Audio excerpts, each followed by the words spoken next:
Wednesday, July 8th, and I will call the Finance Committee meeting to order. I have with me from the Finance Committee, Don Morse, John Croft, Roy Creighton, Peter Carney, Amy Owen, and myself, Sarah Melish. This is a joint meeting with the Select Board. We also have in the room Andrea Van Finance Collective and 25 Letter. John? Yeah, and we have the Select Board here in this joint meeting of the Select Board and the Finance Committee. And those in attendance from the Select Board are Dan Harrison, Jeff Delaney. I see Kathy Bellotta online. Myself, John Round. I don't know if did Brian say he was making it or not making it last night? He's not here as a potential. 4:05. Okay, that's good enough. Okay.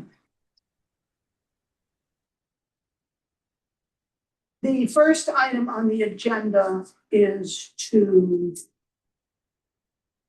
discuss and vote on the fiscal year-end transfers and FinCom reserve transfers. And I think Andrea sent information out, which was a very good summary of all of the items we're going to vote on. Does everyone have that? Yep. Everybody need a hard copy of that? Yeah, wrong. Okay. And Andrea, I will turn it over to you. I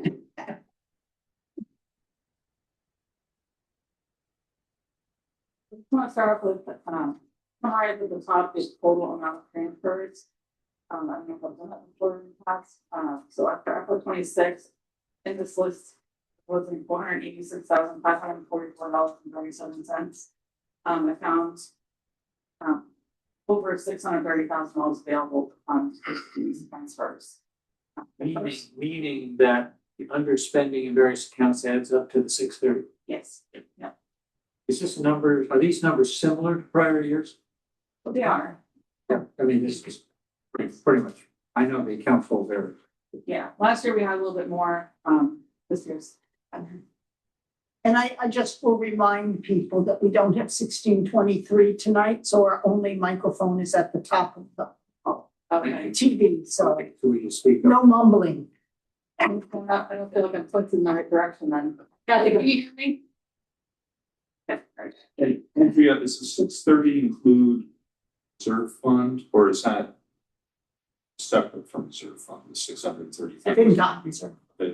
Right, includes Includes that.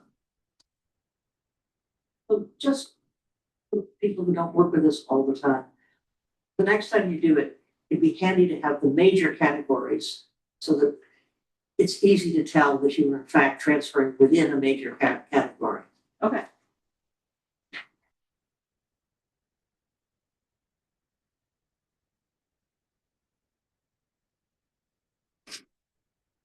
Most of the transfers, numbered them, that might be helpful.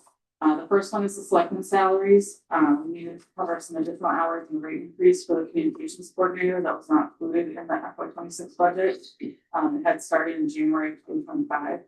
And we also had the benefit payout for the former town administrator that hit FY26. That was also not budgeted. Was he had not taken vacation? Is that Correct. okay? Why wasn't that already in the budget from the years when he didn't take it? Well, because like you accrued vacation, and so since he didn't take it, he had accrued that vacation. So when he retired, he was due that amount. And we thought he was going to retire in June. Hi, Dean. Then he ended up ending with the longer after that. How much can you accrue?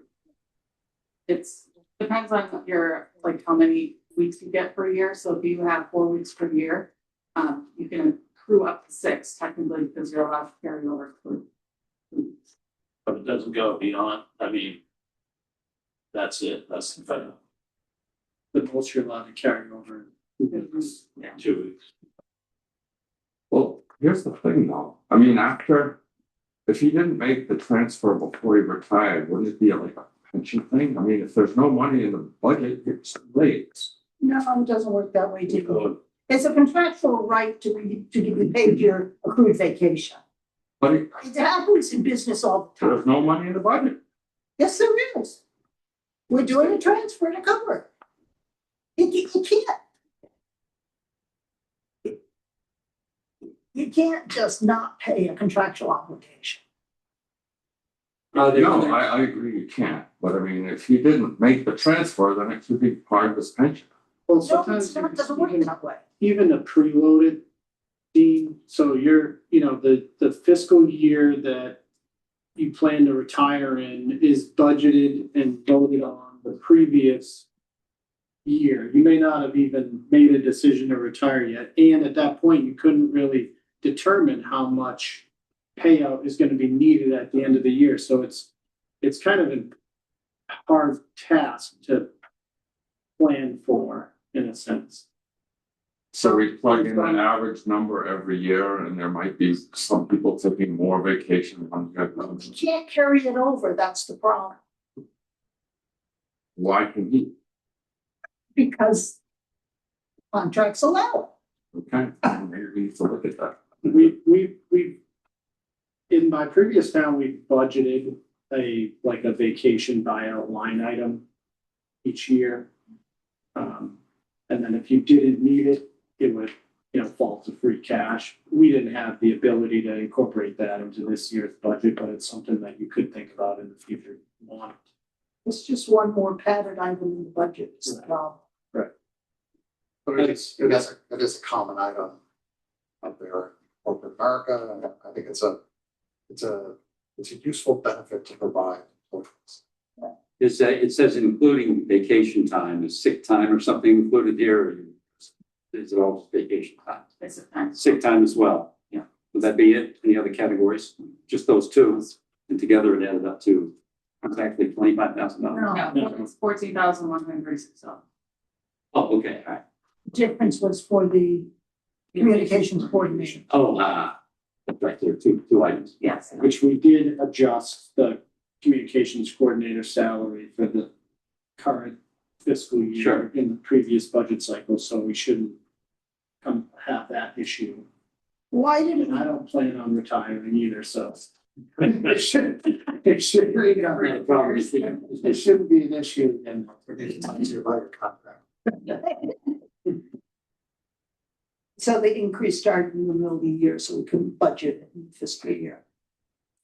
I'm impressed with the line it's coming from. I always think health insurance is on the last drop.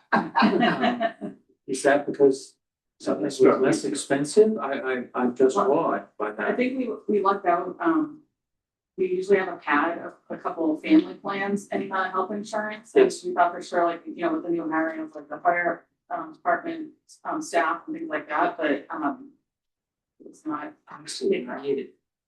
The big headache is the lag between when you get the rates and when you plan the budget. You kind of have to. Okay. You tapped that a lot of times here. The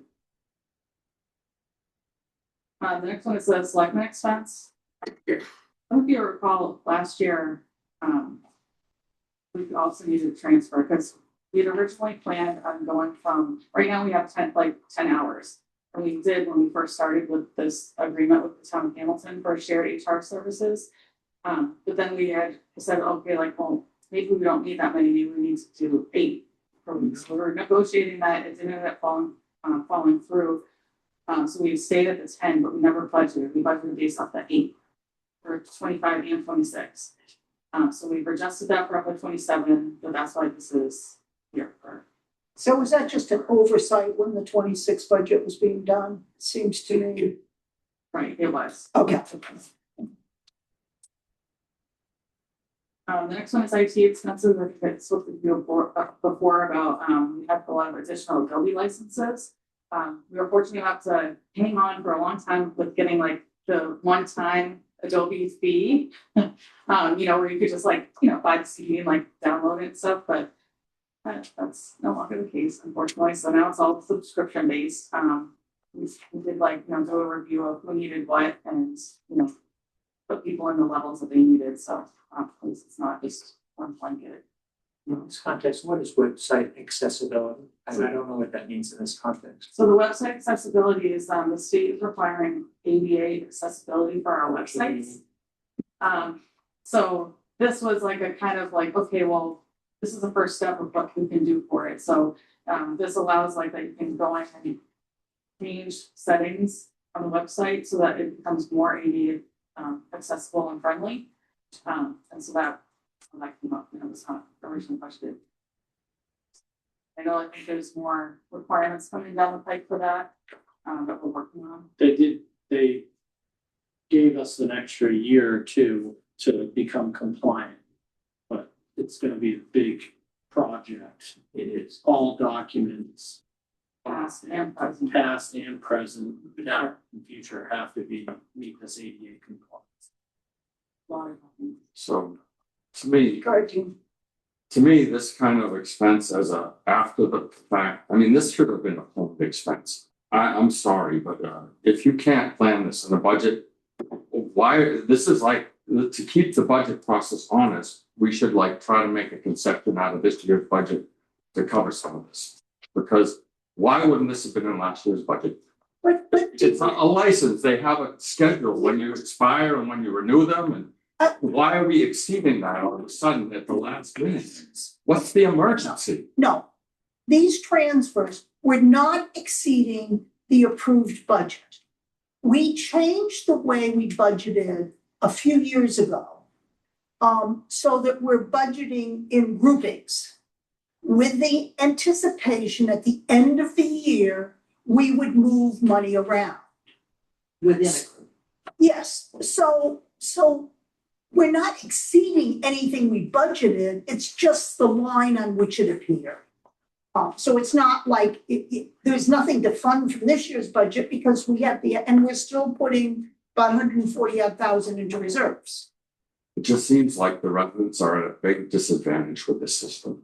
Maybe we need to look at the whole structure. Well, in the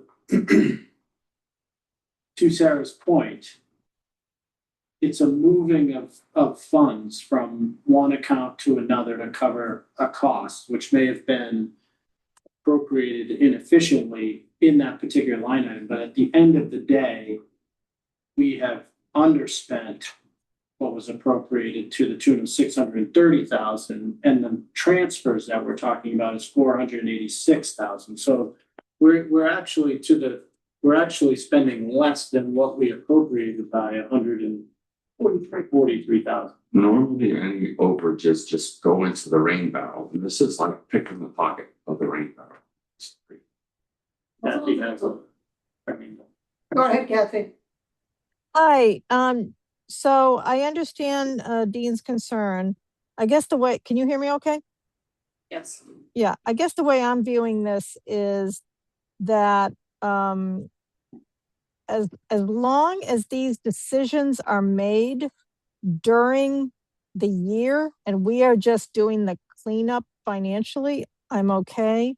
My concern is that I want to make sure the department heads understand when they are spending more on a line item in their budget. And at that time, they are understanding where the overage is going to come from. Rather than, so I'm assuming that if, Todd or, Jake or whatever had an overage in one line item, before they overspend in one line item, I'm assuming they would go to Andrea and say, hey, I need to spend a little more here, but I think I've got it covered under this other line item. As long as those conversations are happening, I'm okay. If those conversations are not happening, then I think we need to, consider the process that we have, reconsider the process we have. I mean, you see how. Let Andrew respond to what Kathy said. So it's yes, those conversations are happening on a continual basis. Good. Okay, that's what I I didn't want to assume, I wanted to ask, but I presume that the department heads, if they have to overspend in one area, they're talking to Andrea to make sure they've got the money covered somewhere else so that they're not overspending as a whole, right? Because otherwise we'll get into trouble. And to be fair, Andrea has raised a lot of these issues to the finance committee during the year. So these are not surprises to us. We were aware of. Right. The surprise is that there's no overtime in it. Which is a good surprise to have, right?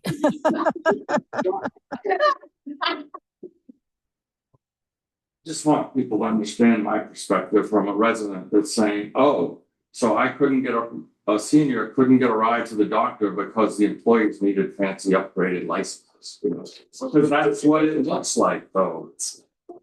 Right. Indeed, the alternative to this is during the budget season, we raise all the numbers of the budget. It doesn't get spent, it all rolls to free cash, which is not what we wanted. We've been fighting that issue for years and will be. So, I mean, coming up with Andrea telling us through the year, we always ask, what's going on with the budget? What are you worried about? What things are running a little heavy? And you tell us about it. So none of this is really a surprise. And then we sit down within the last 2 weeks of the year and we move things around within categories. And I believe the first one was a surprise. I don't think that was in the one last week. I think we also, just to add to that, we also, like this past year, looked back at previous year transfers, like in legal, for example, and identified that as like a consistent trend. Right. And so we made changes in the budget planning for the upcoming fiscal year to,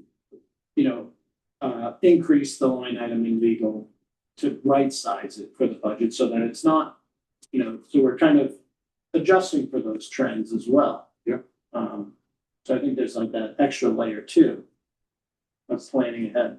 I also want to add to like your point about like some of these and how they're not in the budget.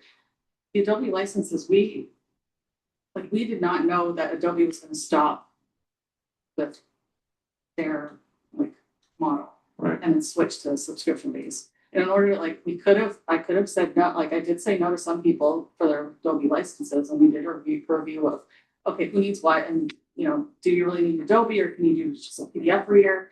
It wasn't just like we need just licenses for everybody. And And that's, it was, and it's something that is helpful for our business and how we operate. Like we need the Adobe, we need like the signing, we need, watermarks, some stuff like that in some departments. So that's why it was, it's just an additional cost that was not. a lot of the volunteer professionals that on all these boards would know better that something like Bluebeam is what's coming up, and this is an antiquated system that. Yeah, so that's on our plan to look at. So other Andrew, projects. to that point, for number 3, you just happen to put COA salaries there. You know the running rate whenever this hit. Maybe it was the middle of the year or something, and you said, oh, the subscription deal is moving around. I need more money. Mhm. And it wasn't there in the budget, but you're looking at all of the other items. You said, this isn't a problem. At the end of the day, you said, I'm going to tap the COA because I don't know if you knew at that time there was any extra money there because I'm not sure when it's left, but I know where that money was coming Right. from here. And at the end, you say, this is most convenient to take from that particular pot. So that was because of. But you weren't thinking that necessarily when you said, oh, the IT expenses are going up and I think we're going to have to do this. Okay. Yeah, the COA is really like, when I go and do this, I go through and I say, okay, like this is where my concerns are, this is where like estimates I think it's gonna be, but I don't wanna ask for a transfer if I don't know what the total amount is. Because some of these actually went down from my original estimates. And so then after that, I just go through and I look at like, okay, what are the big pockets of money that I can take? Otherwise, I don't know if you remember last year, I had some transfers that I was taking like $500 here, $1,000 here. And just for ease, that's why. You assign certain Right. buckets, Based on but the certain categories here because there are fewer entries. And that provides a very good Okay. paper trail for me because, knowing that because there was a personnel change, where you knew the pot of money was not Right. because people couldn't get rides. Maybe, and she may not have known that at the time because that person may not have left at the time you said, I need this. No, I get it. There was extra money when we had the personnel. Yeah. The The next one is assessor expenses, so, most of you know that our assessor left and we have an interim principal assessor that we paid through as a vendor. So we need to transfer the salary portion of the salary to the professional services to cover that interim person. So when you have that situation, I mean, obviously you don't have enough in the assessor's salary budget to cover the full amount, but aren't I correct? You also have savings in benefit accounts because you're not paying benefits to the contracted employee, correct? No health insurance. Correct. No retirement. Correct. Yeah. Right. And normally that's why it looks like, normally when I have these kind of things happen, the vendor rate is higher than what the employee rate would be, but that's because like we're kind of paying their benefit a little bit, but it's still a savings to the town. So to draw these funds, are you tapping the benefit lines also, or just simply the salary line? I picked the salary line and then I the land use had some expenses, so I just use their professional services because it's kind of related. Okay. Legal professional services, we've kind of talked about this before. We have a lot of ZBA cases that come on. Or we have the 40B, there's a planning board case, the health department case, the central pole on culvert, and some others. So I have those in front of me. Any questions on that? I'm amazed you found $80,000. Did we allocate money last November to the legal services budget? We did not. Okay, so we haven't We only done did snow any ice. adjustment, we didn't do any adjustment to the legal service budget during the fiscal year 26, correct? Okay, That's I'm just looking, so the budget last year was 185. Significantly over that. So can I raise a point on number 4, the assessors? If we still don't have a new assessor and we're paying extra for an interim, can we like suspend the policy that calls for assessing every year? And maybe the state only recommends every 10 years. So maybe we can minimize some. I don't think we're paying more total, Dean, because we're not, our benefits we're saving in the benefits and the health insurance. So even though it looks like it's more, This is the assessor. right, for the assessors, when we pay the contracted employee, we don't have any other expenses attached to I'm that. saying we can reduce our if we- invoice to them because we have like extra assessing power right now. It doesn't seem like it's required. I don't agree. I'd like to shift more money on permitting because I'm still hearing a lot of complaints about delays in permitting. And I don't understand why all this effort is in assessing when the residents need permit. Well, they're making a full-time person in the building permitting area. Well, just wanted to bring awareness that that's still the case. I agree that the permits are an issue. But every time we throw money into it, it goes to assessing. No, it's not. Somehow. Well, the past couple of years.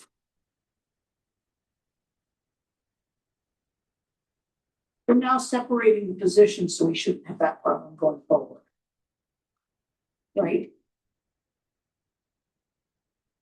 I'm unaware of the problem that's. I guess I want to know more about what it is that you guys are hearing about. Well, but I'm happy to, yes, we will have more staffing power to address whatever that issue is. I mean, you look online and some of the building permits take over a month to issue. I don't know the particulars behind it, but that's a long time. I had a building permit issued in a day. Yeah, but sometimes it's because not everything is, sometimes it's because not everything's submitted, you never know what the. But I've always heard. I've received a lot of positive commentary about how quickly things get processed there, but. If there's stuff I don't know about, I want to know about it and happy to try to address those. Yeah, stupid question. Does the assessor actually assess, or do we get assessments through Patriot? That's where it's at. It's a combination. Most towns have gone to a model where they lean heavily on, like a Patriot Properties to do your initial assessment, and then the assessor's basically doing a review and maybe a closer look at particular properties to ensure that it's accurate. We're taking a closer look at the entire formula, and with adding of a full-time assistant clerk for assessing, if we do hire a full-time principal assessor, is it possible that we can bring some of those consultant costs in-house and do more work in-house, or, some alternative? But So if that happens mid-year, we'll see other problems because you'll have expenses that go to salary and. Yeah. I think Andrea can handle it. The next one is land use salaries. I under budgeted HCC park hours. I'll admit, I also did the same thing for FY 27. Fix it for FY 28. I don't even know. Now, when we originally talked about hiring a land use clerk, that land use clerk was going to do the Historic District Commission as well as the other functions they're doing. Are we looking at that again? And they were gonna do Affordable Housing Trust. We were getting rid of a lot of the part-time. when we hired the most recent land use clerk, we did make amendments to that job description. But I don't recall exactly if Historic Commission was part of that. I'll double check, but I remember we updated that job description to include the things that it was, the committees that it's supposed to handle. Right.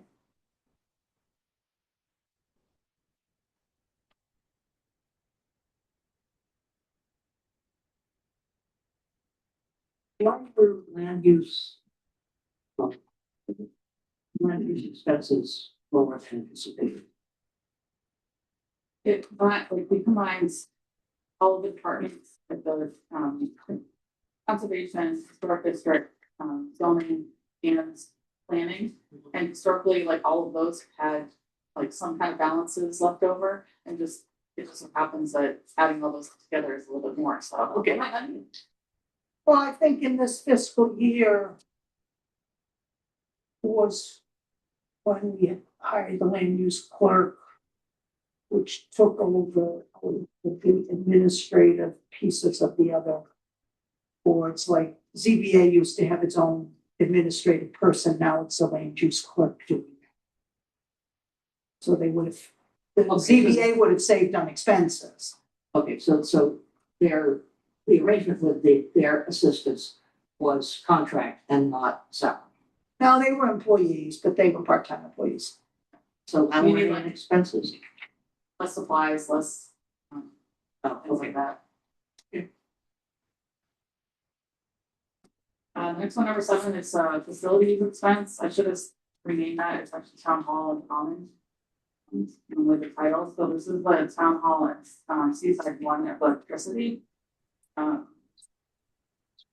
Most of it is from the end of last summer. There's a lot of peak rates. I'm still in the process of doing the analysis on that. So it'll be end up this year. Are we looking at more control over the temperatures that are in town hall? Yes. And Seaside 1. Yeah, because, when we switched to this new system, it was going to save us money. And it just seems to me like every time I walk into town hall, in the summer it's cold, in the winter it's hot. And I personally keep my thermostat down during the day. I don't keep it in the mid-70s.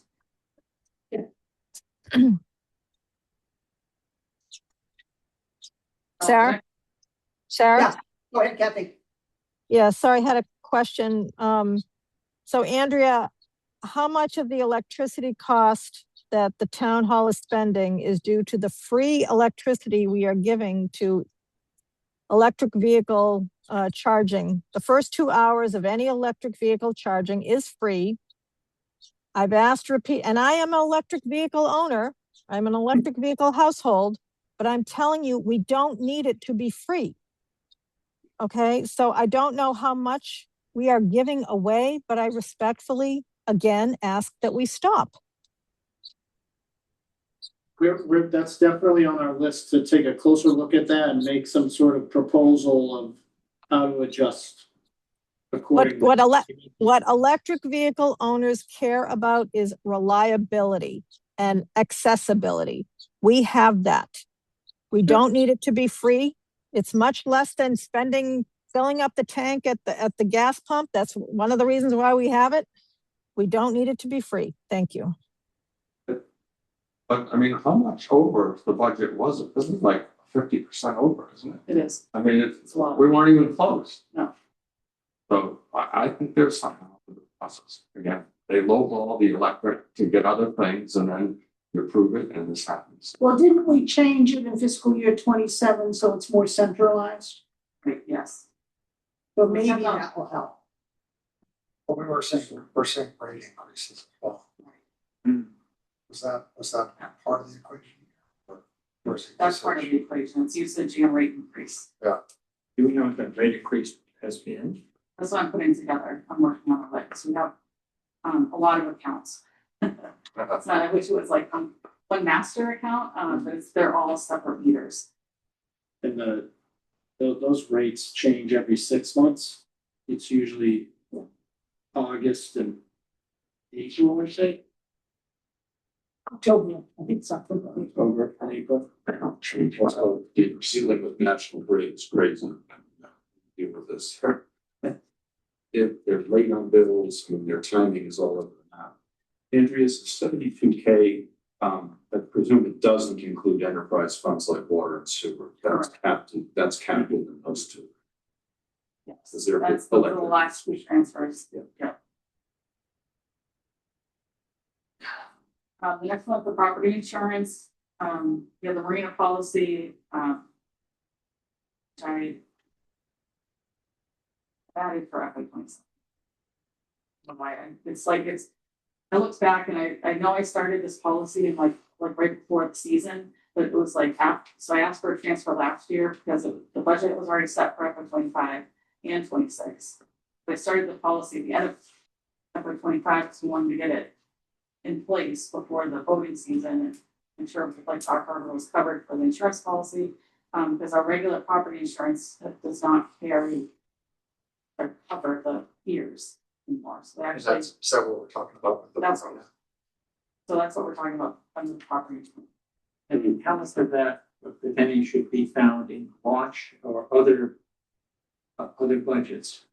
So the launch is covered under our property I see, insurance. so It's like the piers and like the mooring, like the other stuff that this. Yes, thank should you. this be funded, I'm sorry if I don't know this, I should, but it should be funded out of the harbor, is this a taxation item? Right now it's a taxation item, but It is, we could discuss. it's not a harbor. That was my comment, the funding source, it's just marina, so instead of workman's comp, shouldn't be hard. But that's just for next year, right? So as long as this year we have money in workman's comp. Our insurance is generally consolidated, They are. Yeah, so. the marina policy is something really. Well, but I mean, but what I mean is, when you need insurance, even specialty insurance, it generally goes through the town hall budget rather than. Correct. Yes. It's like an overhead. line item. It's, like benefits and. So the cost to cover police and fire is not charged to their accounts It is not. because it's too difficult to break it down. Right. Yeah, okay. So you said that marina coverage was in the policy previously, but the carrier says I'm not in that business anymore. And when we put the budget together, we didn't know that. But what they said is we're still keeping the number the same, but now we're not covering the marina. So that's why the number went up. Yeah. Otherwise, we have enough money. But they were like, no, but we'll cover like to this point, But then after that, we don't cover it All anymore. right, I understand. Repeat it. Yes. Students. The next one is police expenses. They had additional ammo that, increased in price yet again. And they need to buy for the new guns that they, purchased. They also had additional training for some of the new hires that they had. They had some, failed equipment that was replaced, and then they have one academy, training for one officer. Which is about $7,500. That's what the, expenses. So how does the 25 breakdown, 25,000 breakdown in all those categories? So the ammo is about 14 thousand dollars. I thought the training would I be know, the substantial. yeah, we usually buy in the fall and spring. But they ended up putting like another order in because like we needed it for we need different ammo for the new guns. And then the price increased. I don't have that exact price. It's okay, but you give me a sense of what it is. I thought the training would be the dominant feature. The only feature. I'd like to say that I have no problem with this item because of the funding source. I was very excited to put police salary. That matched up for you, very convenient. Yes. Put that right here.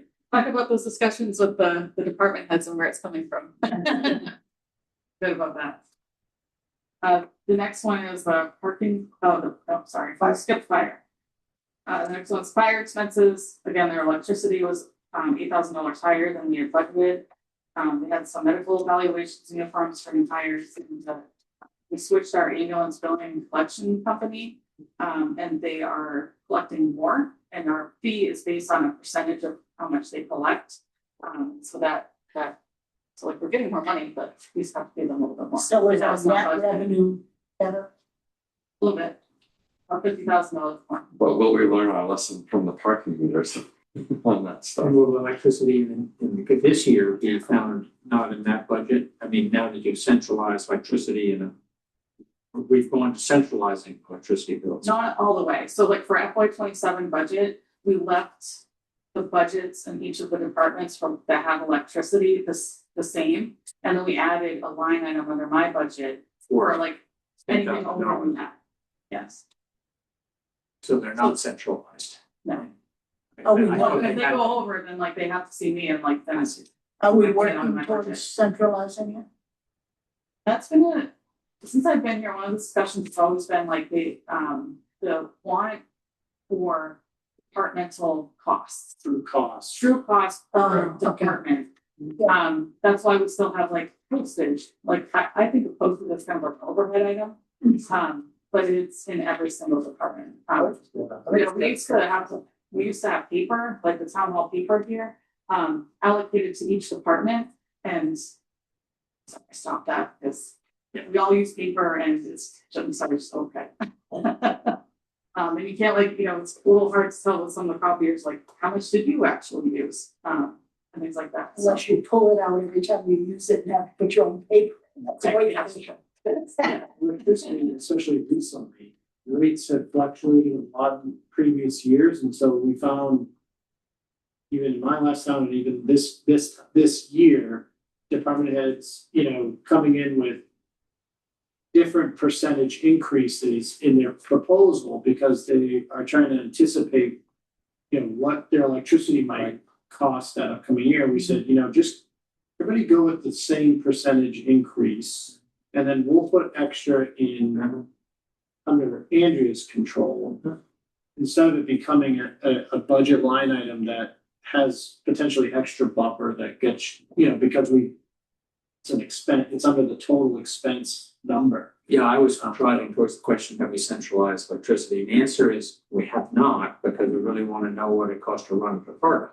I mean, that's what you're really saying. Right. And it's good that that department aware of what that energy cost is, right? So that there's a better opportunity for them to think about it.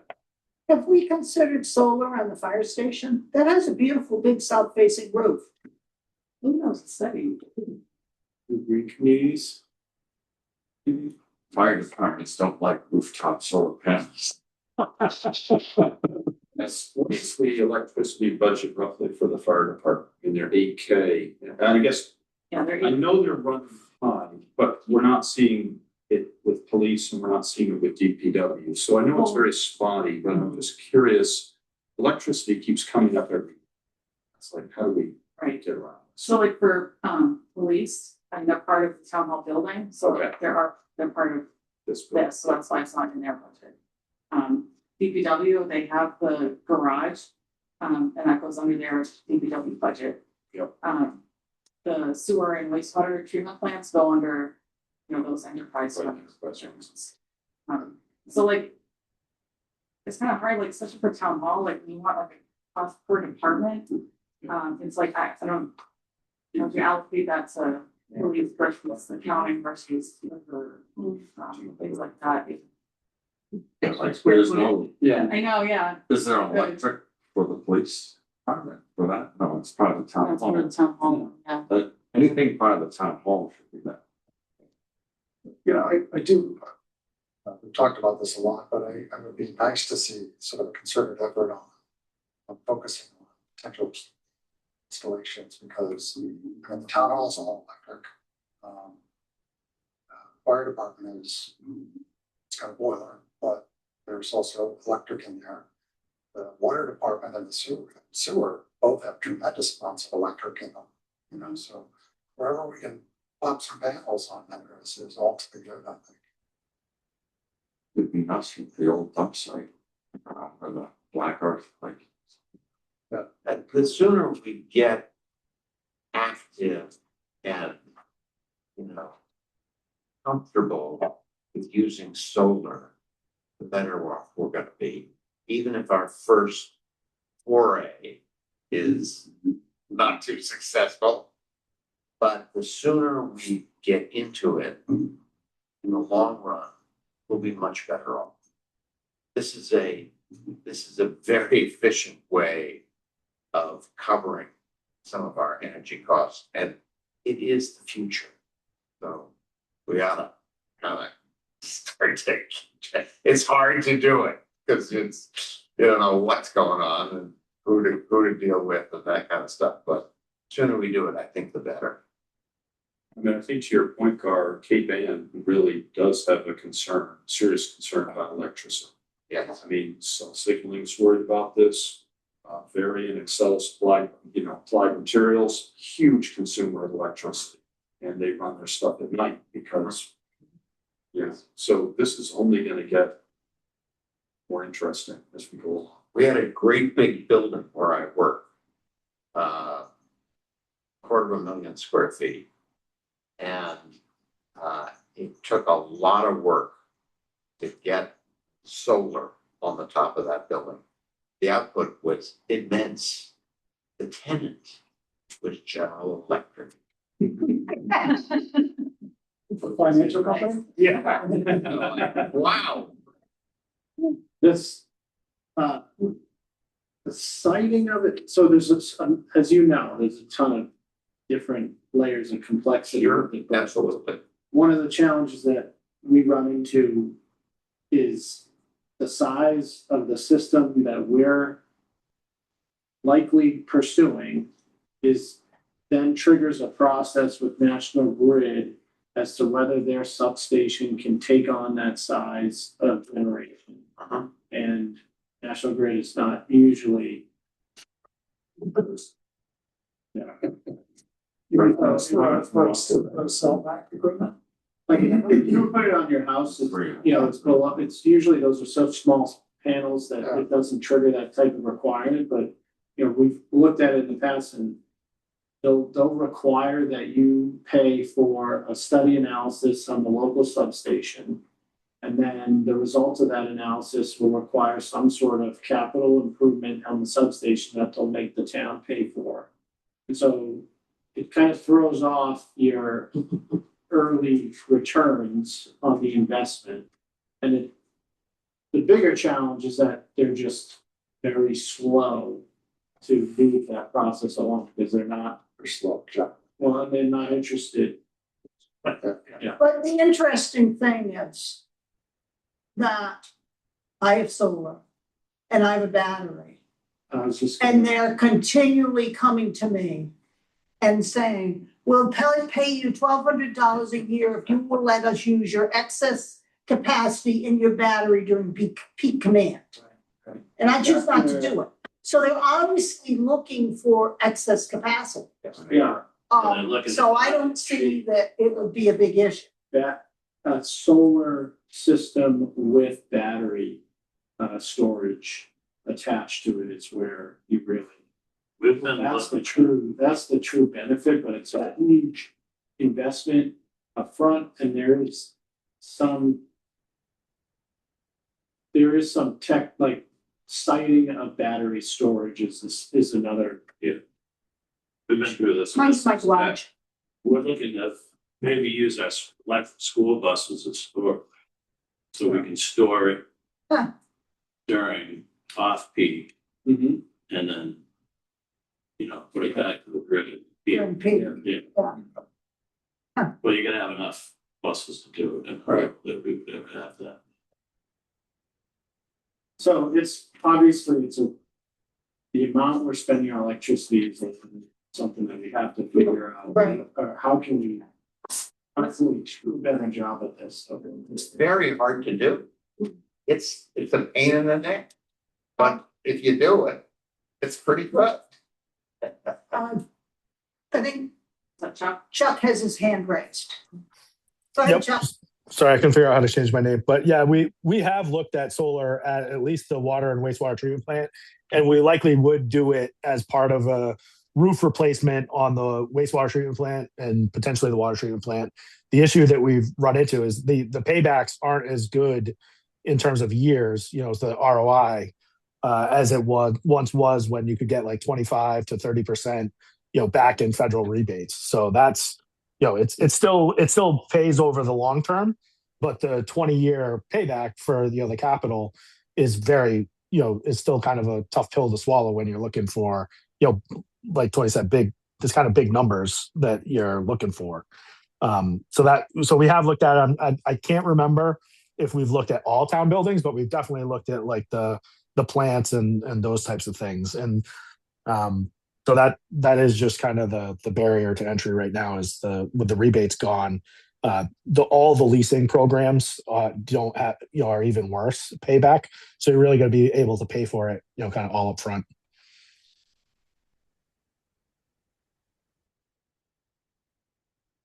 Okay. You want something? No, it's just a simple question after all these complex ones. When you say health expense, that's health insurance? Yes. Imagining the upfront cost going into the budget of installing lots of solar and batteries. You gotta do one building at a time. Just, I guess we could borrow to do it. Or to do everything else. Not true. You never borrow for salaries. Oh, okay, I grant you them. Our debt is gonna go anyway. Well, if you don't have that, you don't get electric, you don't get solar. There might be areas where we could put up panels that aren't necessarily roofs. I mean, capping landfills, so Yeah. it's very, very popular. My recollection is that we did look at the transfer site before we leased it to Black Earth.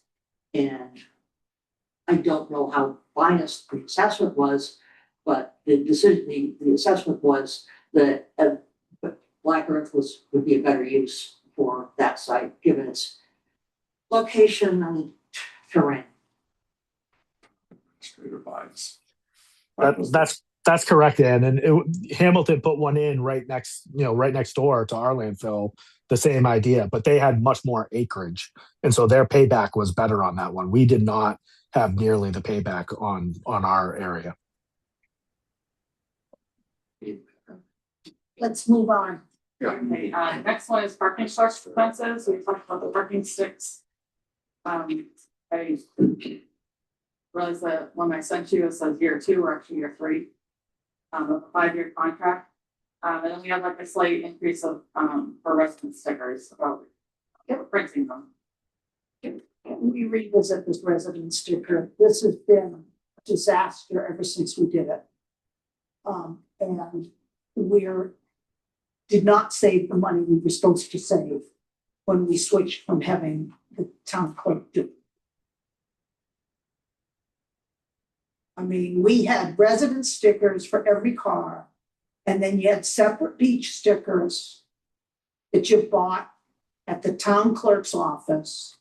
It limited the number of cars at the beach because parents didn't buy a beach sticker for every single one of their kids' cars. And we're paying so much for the service to do these stickers, and they didn't even do the ones with the green plates.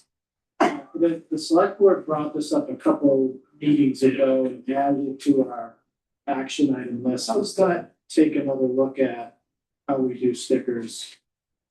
I think similar comments from the select board. It's just crazy. And you have to go in there, you go in there anyway, or it's now Parks and Rec, to get your walk-on things. The tags, you can just as easily get, because you used to get a beach sticker, which included 2 tags. And how much of this 485 is the resident stickers? 3,000.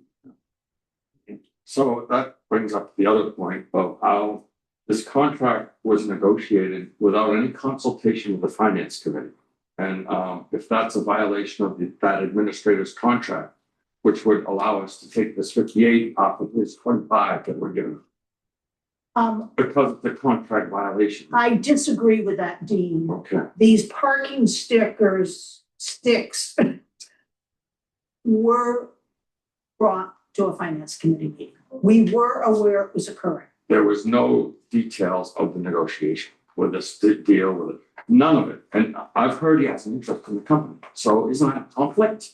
It's water over the dam. Okay, well, we could go after his pension.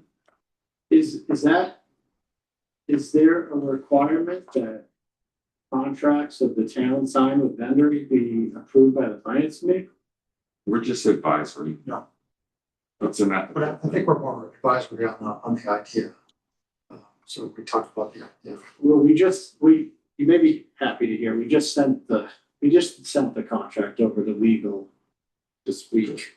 And I asked them to go through with a fine tooth comb and see if they can find us anything that we can maybe Get on bring it. this company back to the table here.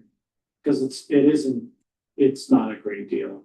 I mean, it's doing a good job as far as the parking issues, but it's not a great deal as far as how we get charged. Originally, it was tested for free, right? Yeah, Right. it was tested for free. That's how they get you. And it's an interesting anomaly that the more they work at turning over cars, the less we get. And the more we pay. So, yeah. It's not a great deal for the. So Well, it also the less, because of the way it's structured with the 90-day average. In some cases, the less tickets they write, if you don't meet a minimum, it costs us more. right, exactly. And then you write fewer tickets, you get a better term. Yeah, so, Which was the goal of it. Worth it for us to go on with this? well, if we're, that's why I sent it to legal. I know we're in year 3 of a 5-year contract, see if we have any way to either amend or get out or see what our legal options are first. Kathy, go ahead. Yes, from a service standpoint, the objective is to turn over parking spaces and ensure that violators receive a ticket. Those are the 2 objectives. So when we are looking at the contract and the expense, I think we need to look at it holistically and include what we spend on human parking attendance, parking enforcement. You have to look at the whole service to see where you're spending your money, where you could do things a little bit differently. But when we put the parking sticks in, we expanded the places where the human parking, clerks are, or not clerks, not the right word. What's the right word? Yeah. When we put the sticks in, now we're getting parking enforcement on streets where we did not get parking enforcement before. So all I'm saying is when you look at it, Tony, you got to look at the whole thing, not just the contract, but how much we're spending on the meter maids, to Ann's. They're also walking right by those stick spots. It's not like it's out of. No, but as an example, we are getting enforcement on Pine Street, okay? Never got enforcement before where, 13 years I've lived here. The only time we got enforcement was when we put the sticks in and the humans were free to walk up Pine Street. So I'm just suggesting we look at holistically, where do we want the enforcement? What are the objectives? And the contract is a piece of it, but it's only a piece of it. We need to look how much we're spending on the humans as well. Thanks. I think we asked for a map, right, of. But the humans are going by these stick places, so it wouldn't cost that much more for them to look at the cars without the sticks. The sticks are very reliable. Well, they are. So are you working on a study for this or some sort of a summary? Because we had mentioned that in one of our meetings last month or so. No, we're not doing that yet. Right now, I'm trying my first stop. We're happy with the ability that the sticks has given us to turn over. What we're not happy with is the contract terms and what we're spending on the sticks. So my first stop is, can we maybe negotiate a different contract term to get a better deal? If the answer is no, then do we, start planning for when this contract expires and how we might want to do it differently? Well, I know we added a parking monitor this year for up to 5. And I'm not sure the hours have increased, but we've increased the volumes. Yeah. Are they the only show in town as far as this goes, or are there other companies doing this? I'm not sure if there's other companies. There may be other companies that do parking sticks. There's certainly other companies that are, parking kiosk, pay by plate type stuff. Like Beverly, but It's the little shop in Beverly, I have to park on the street. but if you don't have, the thing with the kiosk is it automatically writes a ticket once you exceed, whereas. The Snellman is like that too. They have an app and then you. Yeah. Right, but if you go over the time that you bought and a parking enforcement officer doesn't come by, you could get away with an extra half hour. It's all dependent on whether. Right. They are, signaled that somebody is overextended their time in the spot, or if they go by and check it and run the plate and it says that they're beyond their time. So this is definitely the most efficient way to issue tickets is the sticks, but it comes at big cost. It looks like we're basically, the taxpayers are paying $45,000 to help the business community turn over parking downtown. That's what it amounts to. This is only a piece of it. Yeah. Oh, That's not the whole cost. right. This is the extra. That's the extra cost. We need to see the whole picture. But The next one is health salaries. Additional hours for the nurse. The next one is harbor expenses. There was a float repair. One of the biggest ones was like right out off the ramp when the float was ready to fall over. Somebody ran into And are these charged to taxation or to the harbor? I was confused on how we handle harbor stuff. So in this case, I don't have any other harbor money to transfer, so it is coming from taxation. But would it ordinarily be part of harbor expense? But we've run out of money. I got it. be requested to try to manage, like, see if they can manage this year's budget to, you know, go, like, split it. If you cut your budget this year, 6,000, we'll pay 6,000 for the 12. I mean, can you do horse trading at all? But are these costs reflective of the harbor crew sort of doing the work as we kind of understand that they do? Or is this? Right, hiring? yes, it's like, we've done a lot of that work in process. This is like the lumber, it's the other materials, Sure. and things like Okay. that. I just question why we have an overage for new uniforms if it wasn't included in the budget. Why did they buy new uniforms if it wasn't included in the budget? Why couldn't they wait again? I'm gonna guess on this one that it's due to changeover of harbor staff. And we are bringing in folks who are post certified so that we can technically enforce harbor rules and laws, and those folks need different uniforms. Technically, It's like technically public you are safety. required to be post certified to even address an issue, stop, once you ask someone to pull over or stop to inquire about something, that's considered seizure and you're supposed to be post certified. This is indicative of an even bigger problem, because I know the harbor this year is way overrunning its fuel expense. It's gonna be ongoing. So we can't really take it from this year's harbor budget, they're already in trouble. How much That's have what you- concerns me particularly, is that the harbor funds are exhausted. I thought we're going to have lots of revenue from visitors and all sorts of things, harbor more fees and all that, right? Andrea, this is new to me, to my ears. There's something particular that's made this year, or is this, I don't remember this happening previously, I guess is what I'm saying.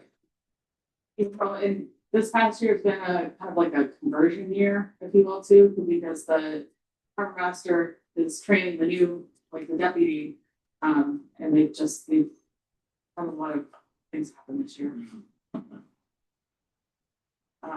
As far as your question about the uniforms, we spent a total of $6,800 for uniforms. The budget was $1,000. So is that post certification you referred to, Tony? Is that allow them to write tickets and citations that we heard a year ago or so that they could no longer do? Okay. And it also provides some help with, instead of having to pull an officer off the road to get onto a boat, that sort of stuff. So I assume, I'm thinking maybe a post certified harbor employee is less expensive than a. So That's not. So these citations provided for the town or the state. They're writing tickets to voters. That's a good question. I feel like that depends on what the tickets for. Yeah, I would assume it depends on what what the fee is for, but it's a good question. We'll tell them they have to write $6,000 worth of tickets to pay for their uniforms. Careful. But one thought process on this is sort of what is our hours coverage, with fire and police, we're 24 hours for good reason.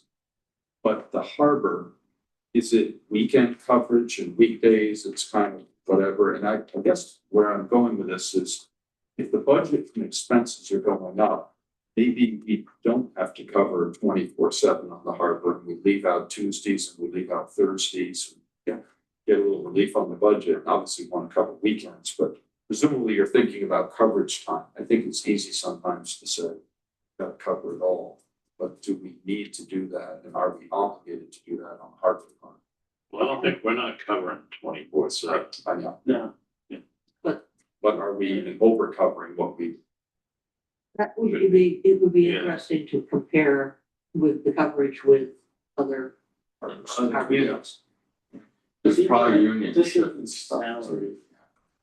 This just looking at salary overages is. Yeah, let's just sort of thing it in context with, Running on the car. you know. Yeah. How often are we ready to get in the boat, go out, you know, deal with Long Beach, Cove, and then. Yeah. Maybe We've we always been can told, close sign up a little bit, the open sign differently. we've always been told that the revenue coming into the harbor is sufficient to cover their expenses. And that's And what we're seeing more recently is that's not true. And I don't know why. But it's all of a sudden the harbor is becoming a lot more expensive. And we're not getting, apparently not getting the revenue in to cover those additional expenses. So it's something that needs to be looked at. When do we last raise the mooring? And we've talked about taking a look at the mooring fees, with mooring fees, we have to look at that now. And introduce that now in order to implement that for the next season. Cause when you program it into, when you get charged for your new mooring fee for the other. Look at expenses also. I think we're looking at revenue and expense. Yeah. I mean, we're asking. And we're also hoping on the revenue side, once we have the repark float expansion, we'll have more revenue coming in for, you know, More expense. rental. Have we done a study recently on what we're paying for the people on those transient docks versus what we're getting in for revenue? How much is going to third party vendors? I think we need to do that because, you know, we keep being given these stories. Don't worry, it's not gonna cost you money. And now we hear that the harbor fund is out of money, and so obviously it's starting to cost us for whatever reason. And how much do we want to spend for transient dock space if we don't have the transient people using it to cover our expenses? To counter that argument, when they expand the float space agreed, they will add services, specifically electricity and sewer. And how much is it gonna cost us? That will cost us something, but that will allow us to charge more per foot. And it will make the dockage much more attractive.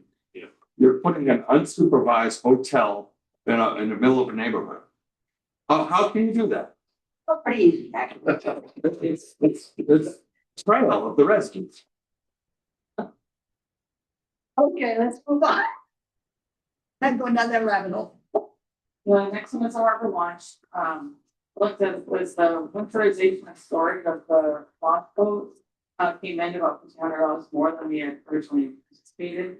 And then there was some like minor repairs and sanding and painting of the bottom of the boats that was around like $500. So we did all the work.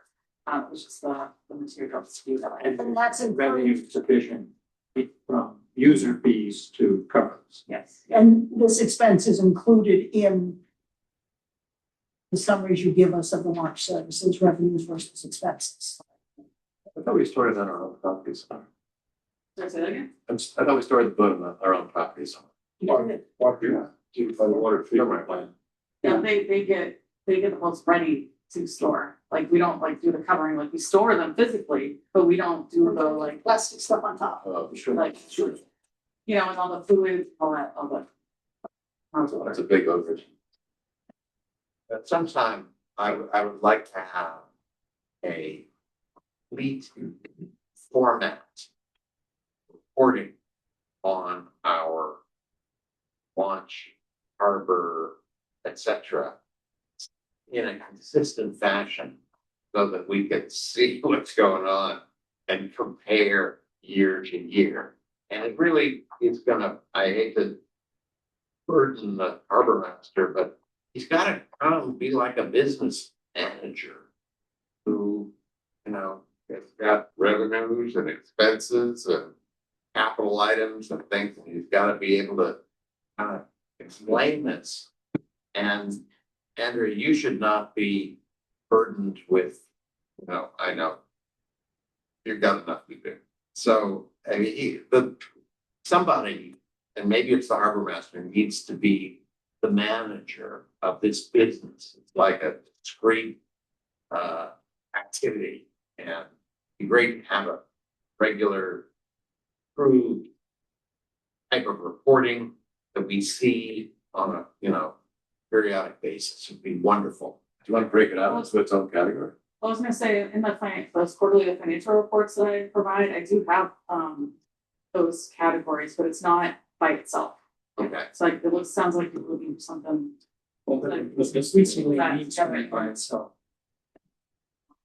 We have those.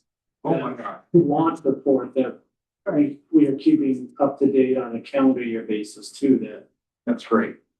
which tries to compare to the project, the Budget. business plan that was presented before. Yes. The only thing that I am what I was struggling with updating that was this transfer. So there's savings in launch salaries to cover this launch expense item. But this is a fiscal year 26 transfer. And we do our analysis on a calendar year basis because the season splits the fiscal year. So where I attribute that to this is confusing, but That's why you're wrong. I can split it. When we put together the business plan for the launch, we saw, when Kathy and I did that, we started down the road looking at the harbor. The whole business of itself to just build on what's being said here. And I think that next step is what we're talking about taking at this point. I mean, launch is just one of the services that sits within this business. Just really think we should look at high-end slip space, that you get $200 a foot for a year and no overhead, right? Costs. It's just, you can get residents moving off the mooring list. It doesn't make sense, this transient boat stuff. The harbor's not that big. The line of boats is gonna be like going over the Tobin Bridge. Okay, let's go move on from this. We can discuss this at a different time. Right. Oh, here's my friend electricity. So these expenses, additional expenses in sewer and water are taken into consideration when the rates are set?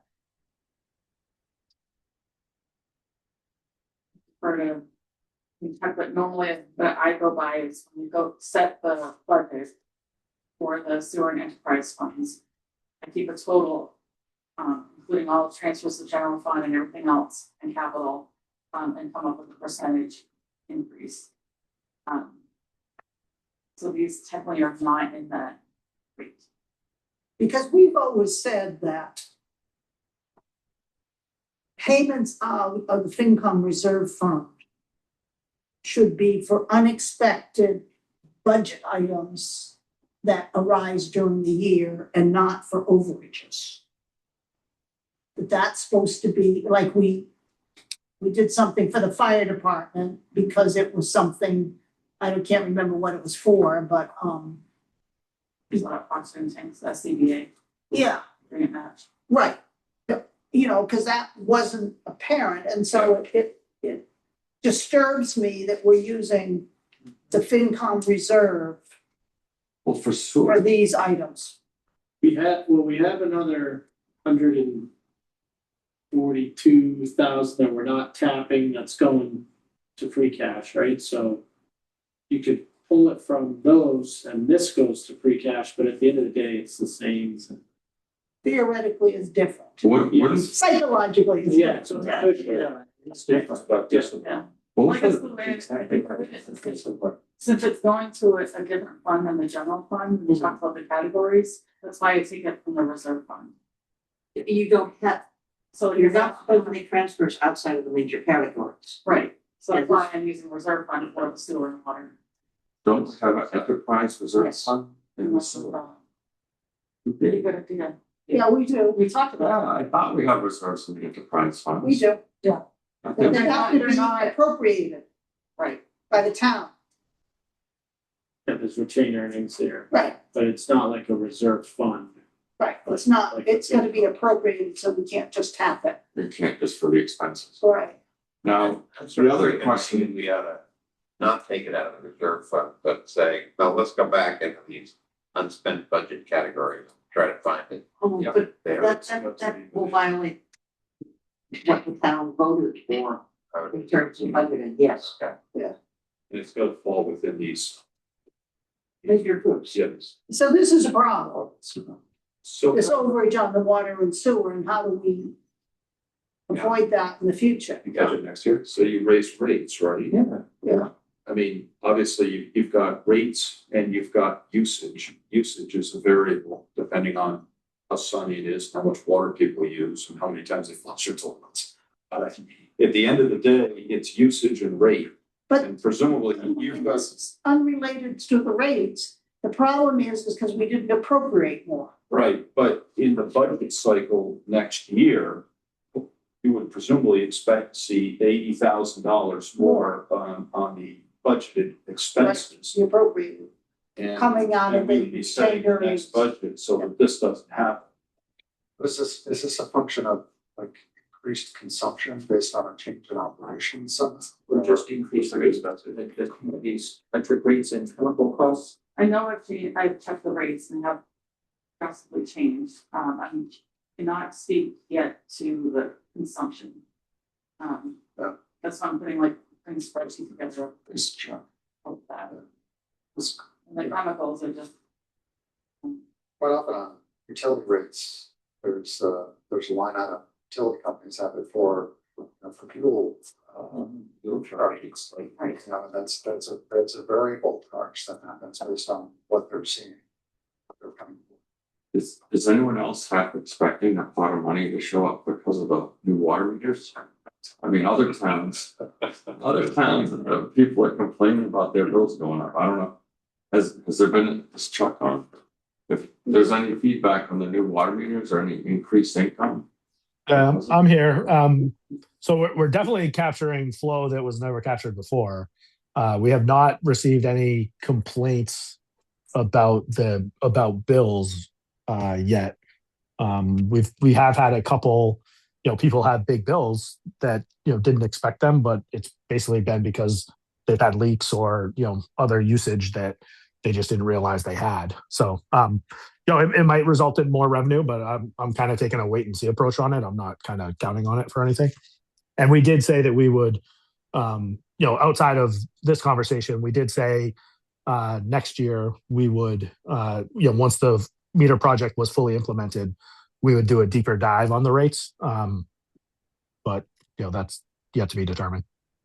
So if I understand this, so the budget really had covered these shortfalls at the start. Any extra monies that would show up would wind up in the reserves of the enterprise funds. yes. But since it's low, and we have to cover that, it's not coming from the enterprise funds, it's coming from the town reserves. So the enterprise fund really makes up pretty well. Yeah, things are great. I'm a water user and a sewer user, so, okay. Is that a legal, arrangement? They're Yeah, not can the allowed reserve to, fund be used for an enterprise fund? And You can. but the alternative is you can leave these deficits and have it hit your retained earnings into the enterprise funds. Ooh, I Oh. like that. Oh, Why don't we do that? yeah, I like that. from there, why would I mean, it should stand on its own legs.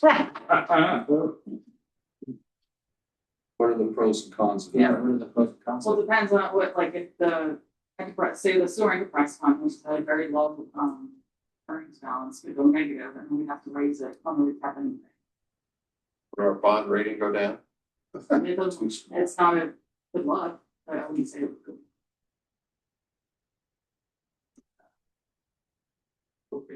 It makes more sense to me. Yeah, me too. Is it, not to be mean about this, but is it sort of a disciplined approach to thinking about this that leads to better budgeting in years ahead? And I'm not trying to create a whipping here. I'm just saying, Yeah. if this is the solution to this, does it mean we think about our budgeting for enterprise funds a little more carefully? Yeah, but how do you budget for chemical price spikes? Like there's tariffs, there's a war, And help prices went through the roof, like, electricity, you know, similar situation, but that's part of the budget. And I think, Chuck does go through his budget and we talk about it, we check in all the time about it and. Fire safety is there, pouring you for the water. It's contract service. So, If this goes to the general reserve account instead of coming out of the FinCom reserve and goes to the enterprise funds, then we've got 124,000 more to spend on capital next year,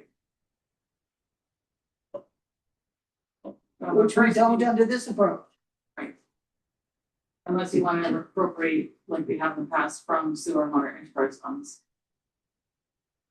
But it only can be for sewer and water stuff. But when do we approve the sewer and water rates? Before the next billing cycle. So It's coming up soon. Yeah, church rates a lot. All right, So you gotta take this into consideration. right, people are listening. So strike these.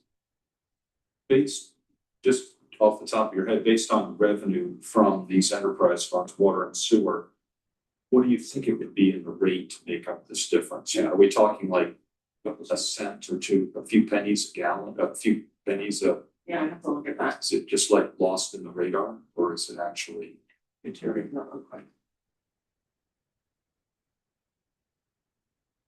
the total revenue from water and sewer gotta be $10 million. Yeah, it's got But historically, the town's funds. No.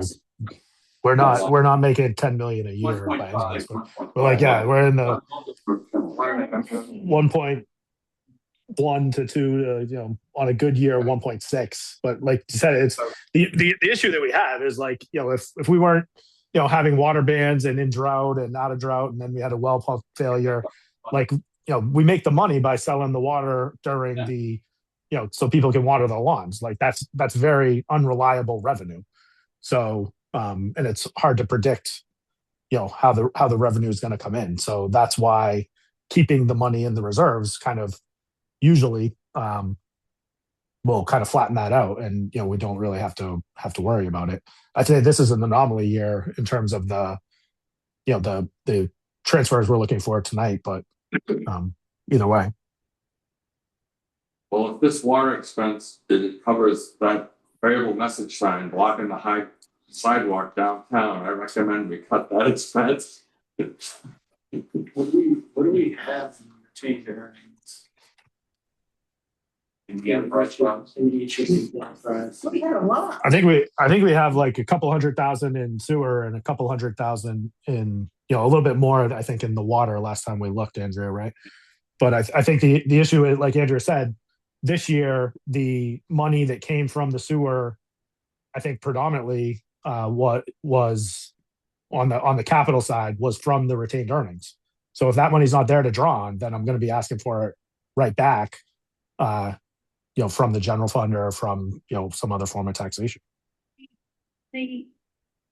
Back on July 1st, 2026, we were expecting 900,000 in retained earnings on the 2 enterprise funds. is in the text of the. Report. That's the number I was given and I printed. So it's a lot. That's for both, right? 900 total. Right. So that's not a lot because we had like 600,000, I think, is what we asked for at town meeting, right, Andrea? And that's from retained earnings on the sewer. So that 900,000 number. No. This was 900,000 in retained earnings after approval of the fiscal year 27 budget. Okay. So this is the 900,000 was supposed to be left after the budget was just approved. Well, I think that's also potentially misleading because of the capital fee. Like it definitely wasn't that high in previous years. But it's there now, so I'm fine with whatever you guys want to do. I'm just saying. It's the residual number that gets increased by overages. Right. It's a profit. So it seems to me there's enough to cover these 2 items, Yeah, exactly. is what I'm saying. The 120 And we grand. should take a lesson and make sure that when we're budgeting, we have a little more, shock absorber in case the cost of the chemicals go up a little bit or something like that. Yes. I'm on board, and I'm saying this tongue in cheek, but Andrea and Tony, please write that down, that when they get the water and sewer budgets on, 6 months from now, that we remember this conversation. But I was gonna say, in fairness, we worked with the previous town administrator for years to get him to right size budget for us. And so this is kind of a potential outcome of that process. Right. Okay.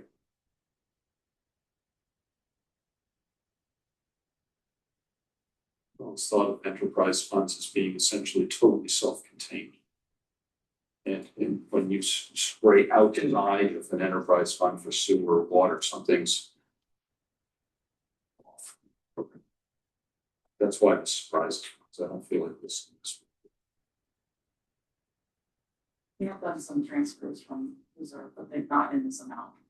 In addition, like for the water and sewer debt, historically, 100% of water debt has been paid by taxation, and sewer debt 70%. So Okay. kind of what my thinking is, like, we can cover this deficit. Like Chuck said, it's like an anomaly year. Yeah. We can keep, some of the sewer retained earnings, like the combination of that, like the sewer has struggled. I estimated about $200,000 in the sewer at the end of the year, and then we take out the 80,000, brings down to about 100. I don't know. Kind of goes to our capital planning as well, so we want to bring up the, sewer retained earnings and water retained earnings to pay capital. The water fund retained earnings is higher because I'm accumulating that so that we can pay off down that band. We just did the 271,000. But now I'm building it up again so that next time I'm meeting, I can ask for another payment as well for what we've collected from the retained earnings. There's been constant that there's more going on in the retained earnings than just covering deficits. Yeah, I guess my concern is I was under the understanding that generally operating expenses were coming out of the enterprise funds. And these are operating expenses, so I have a concern that they're coming out of the town general funds. Well, I know a few years ago, we revamped the water rates and increased the rates higher for the bigger users. And of course, the problem is that when you go on some sort of when you restrict water use, the money that you lose first is the water that you lose first is the most profitable. In other words, we didn't increase the lower water users. In fact, I think we maybe even lowered it. So, but we really jacked it up for the higher users that were using it for irrigation, and then. And what we were trying to do was social engineering. Well, that's correct. We wanted to get people to be more environmentally minded, be more And- conservative. And what that leads to is people putting in irrigation wells.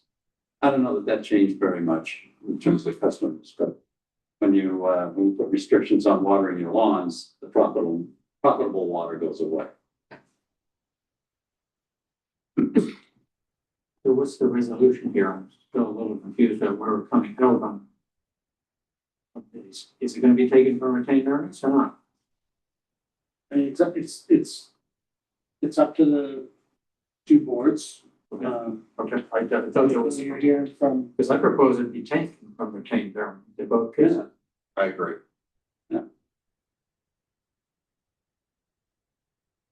There's no legal problem with this. It's not something that has to be allocated by town meeting. You can just tell them, take it out of your retained earnings. I believe so. 10%. It's fine. Andrew, do your utmost to be able to pay off those bonds that didn't pay it, and we're clearly this money, I understand. Sarah wants the capital. let's keep it clean. Yeah, it will help justify it. We're gonna make a bump.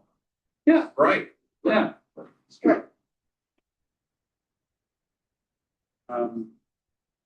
would you Let's, could split the you could do some from here, some. Oh, goodness. Let's discuss the first 14 items. Is there any discussion on items 1 through 14 with respect? We did that. Okay, so I'll make a motion for the finance committee to approve the transfers listed in numbers 1 through 14 from the funds indicated to the funds indicated. Second. Take a vote. Any discussion? Take a vote. Maureen, Yes. Peter, Yes. Andy, Yes. Dean, Yes. Gar. Yes. John. Yes. Several yes. Okay. So we've approved the first 14. So Does the select board have to do the same? I All right. move that the What she said. select board approve the items 1 through 14 of the transfer list in the amounts and in the sources and recipients listed. Jeff, Yes. Nan, Yes. Kathy, dear, Yes, John, yes. Okay. So we've done 1 to 14. Now we're down to the last two.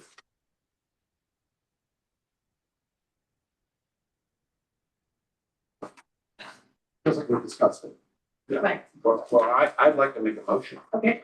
I move that we take items 15 and 16 and use the source for those as the retained earnings in each of their respective enterprise funds. So we will not have a reserve transfer out of the finance committee. That's right. So you wouldn't get to vote. I'm just gonna have a deficit at year end. Okay. I'll get retained earnings.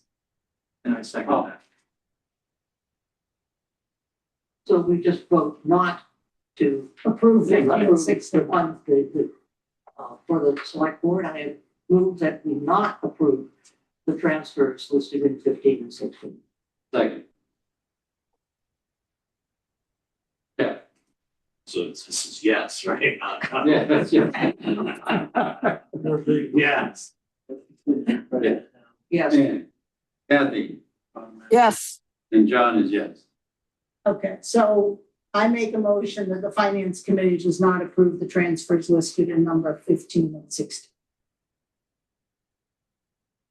Second. Vote, Gar, Yes. John, Yes. Dean, Yes.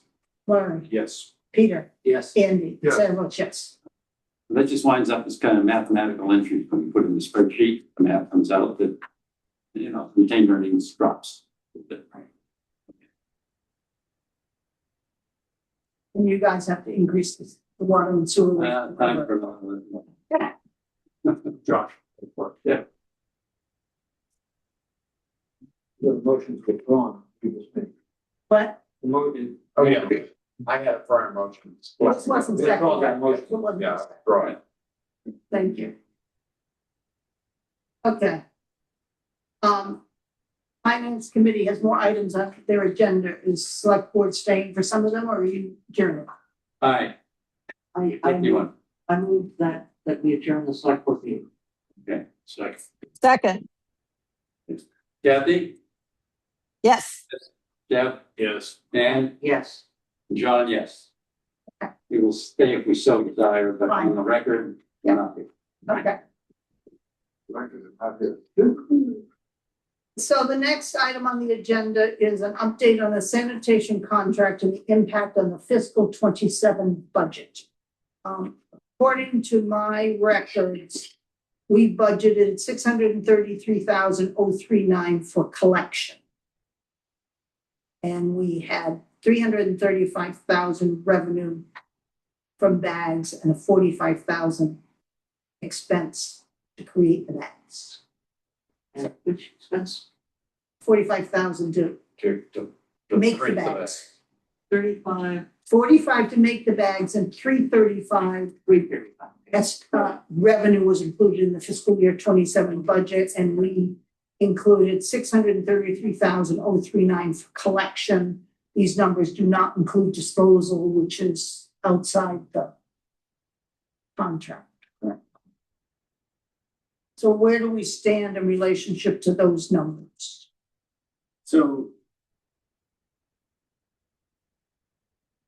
our contract that we are committed to with Casella. Yep.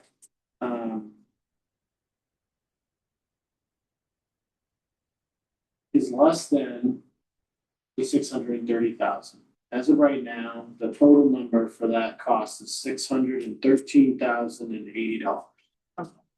However, Pretty close. However, the total amount for dumpsters that was into that 613,000 is currently listed at $60,000, 59,000. And one of the things that builds into that numbers is the individual rate of each size of dumpster and how often it's hauled. Our previous dumpster amount that we spent on dumpsters was about half of that. So we've asked Casella to give us the breakdown of how they, per unit price. And we feel that we'll be able to right size that amount, so that 613 should come down. Okay. Additionally to that, depending on how we arrange the automated collection, if we go to every other week recycling, the cost of that contract reduces by $70,000.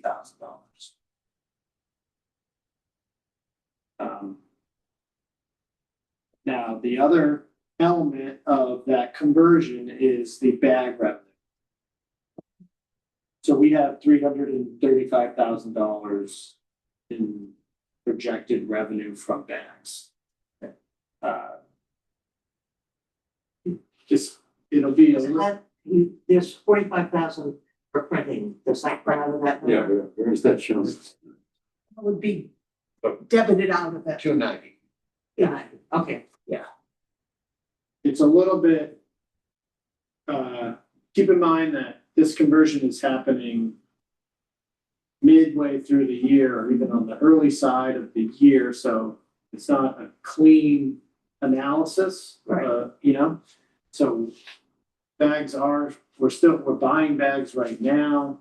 We're collecting revenue from bags, but that revenue is expected to drop significantly once the conversion occurs. So how do you make up that difference? So before you go there, let me ask one other question. Barrels. Yes, Is the cost of the barrels in the contract, or is the cost of barrels outside of the contract? outside. Okay. Is that the 16? No, that is the $70,000 less that I mentioned is a collection cost reduction if we go to every other week recycling collection. I thought you mentioned another conflict. Okay, Oh, dumpster. Dumpster. Oh, that's dumpster. okay. Okay, so the barrels is outside of this cost. Yes. Sounds like we have to just briefly charge $150 a year for barrels to replace the bags. Barrels would be a one-shot deal. Right. Once, not every year. Well, maybe you need a sticker every year to replace the I bag. really don't. It's all Okay, yeah. how to do it. But you're not far off on, if you take 2,200 households, the 335,000 and divided by the 220 households, it's about $152 per household. So if we had an annual fee around that amount, you'd be making up the difference, but maybe even less when you take the 45,000. Right, but one of the things we looked at is in next year's budget. We should be able to cover that shortfall in revenue because we're decreasing our costs so much for overtime. And you might want to consider, because this is an unusual year, is at the November town meeting, do a withdrawal from reserves for that lost revenue from the bags. Because it was unanticipated to get through this year. Yeah, I just contract increases 5% Yeah. per year. I'm comfortable with that approach for this year, but I am uncomfortable with depending on the general fund alone to cover the cost of this contract over the length of its term. I do think that some trash fee is some sort of standard trash fee, annual trash fee, can be incorporated, and we would try to come up with a fee that balances what people spend on bags today. Wait, Tony, are you saying, was there any kind of way to do it as a volume-based charge rather than just I mean, a fee is just a tax, right? Yeah. But if we But- have different but sized like- barrels. Bag was like you buy it and throw it. So it would be, you could have a standard fee for a standard barrel setup. And then that fee could be reduced or increased if you got a smaller barrel or a second barrel. You know, there's a couple of different ways you can do it to try to get closer to point. We still have bags for overflow for trash. So you may, as a consumer, you might make a different decision when it comes to the recycling barrel. Especially if you went to every other week collection, that you may not want to pay a higher fee for a second barrel on the recycling side when you can just take your recycling to the transfer station for free. You don't need a bag for that. So that brings me a good point. Suppose I have whatever size barrel I got, but then I have a big party on the 4th of July. That doesn't fit in my whatever size barrel I got. Now, Yeah, wait, next real week. No. or can I buy a bag? Like vegetable plates and flatware, and it all goes to Black Earth. If it's trash, orange bags, So they'll still work. to the transfer station. If it's recycling, you don't need orange Yeah, bags yeah. for the transfer station. Tony, did other communities give us some experience in how these kind of questions were dealt with? Yes, Because we're not the first to do this. Give it small. yes, I'm experiencing it in Beverly. We met with Topsfield today. We're looking at North Reading, who's in a similar scenario. Has Wenham done this? I think they want. Hamilton and Wenham. What we're proposing is, you know, if you're at $100, $150, you know, that for a standard annual rate, that's gonna be the cheapest thing anywhere close. Beverly's at 300, but you could get down to 200 or go up to 400. North Reading's at 600. My sister has houses in Texas and Pennsylvania and they pay nothing. I was gonna say, what? It's all in the tax rate. Oh, they pay. Let me ask you, It's just they pay. is the P trying to pay for the 5% increases or why the fee at all? Why not Right. just absorb? Because we're losing $300,000 in bag revenue. But we can deal with that next year. We're a freaking town. What do we need that? That's we're like paying ourselves. The one thing with the, What's the volume? You're adding How much a- do you use? I I get that. But I'm not saying a clean Yeah. way for doing that. I think right. that we deal with the lost bag revenue in our 27 budget because we're gonna have extra money. it'll be interesting to We see. need to take that into consideration. But you're saying that years down the road, we're gonna have that money. We should be other big developments coming along to raise more taxes. Okay, can we just say for this fiscal year, aside from the cost of the barrels, Yeah, right. we just put it on the tax rate. And we spend the next 6 months figuring out how to handle it in the future. Exactly. So for fiscal 27, you want to add it to the tax rate? Oh, No. Well, we're just, Yes, we can use the social. No, you, or pay it out Well, on reserve, November town meeting. you're saying, yeah. Yeah, you would need a town meeting action. You can't just do it, but and you number. We could use the FinCom reserve. yeah, where would you be taking the money from? I would take it out of general reserves for this year. It was an unexpected expense. We know we have more than that going into the reserves from the excess this year. The interesting thing will be to see if the trash volume increases without the bags. You know, if it becomes easier to throw stuff away. Yeah. Think about, but I my approach right now is to try to mirror the split between the general fund paying for trash and the residents paying for trash. And I disagree with that. I think that you're going to a new system of automated collection. You have very little control over the volume like you used to have. So now your disposal costs are gonna go up. If you do recycling every other week, guess where the recycling's gonna go? It's gonna go in the trash barrel. Because that's easy. If I Well, want you to, don't have to go to every other week, that's. no, but I mean, you know, if my recycling bin's too full and I got space in my trash, it's gonna go in my trash. No, That's it's actually actually less. That's actually a cost savings. For us. It's recycling's more expensive. But, you know, so I think that Well, it's, One you thing, know, you're. I mean, I see my neighbor across the street and puts 5 orange bags out every single week. I don't even have one a week. I might have one a month, a little one, no, but he's happy to pay for that, and he's paying for it. On a per right? bag basis. And I don't wanna pay for it, Well, and I don't wanna pay for it either. Right. And that's why I have Why to you have factor in this use thing. but you can't come up Sure you with can. fees. They're doing it in Beverly. So what what the fee is around? It depends on the size of your barrel. Okay, so just does Beverly? Yeah. Beverly was $100 annual fee.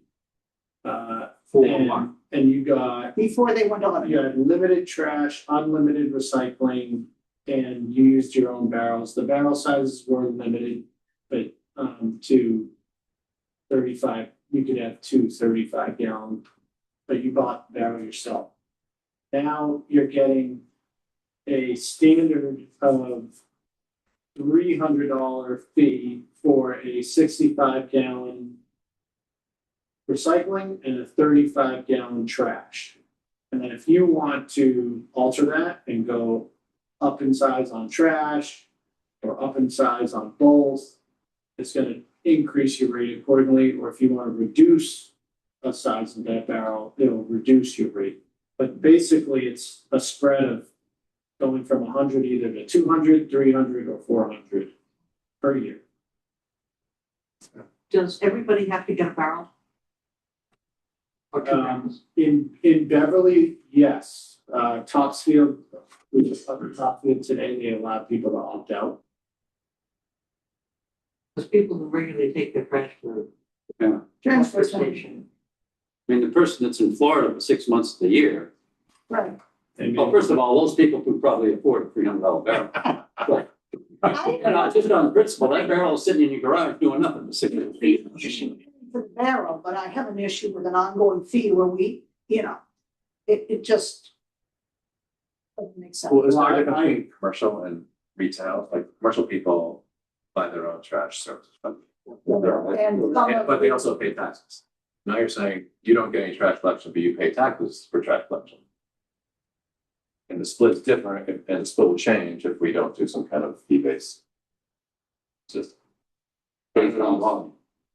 But we're just a fee for people who use it, like if you use it, you pay a fee, if you're a commercial person, you get your own trash. And if you're going to go out, you don't pay a bigger fee. That would be ideal, yes. Well, it's Right, but But that would be taking the total cost of the service and putting it into a fee. Right now, No, it could be split, yeah, I mean, it could be, if we split the same essentially right now, we're okay with the previous split, probably okay now.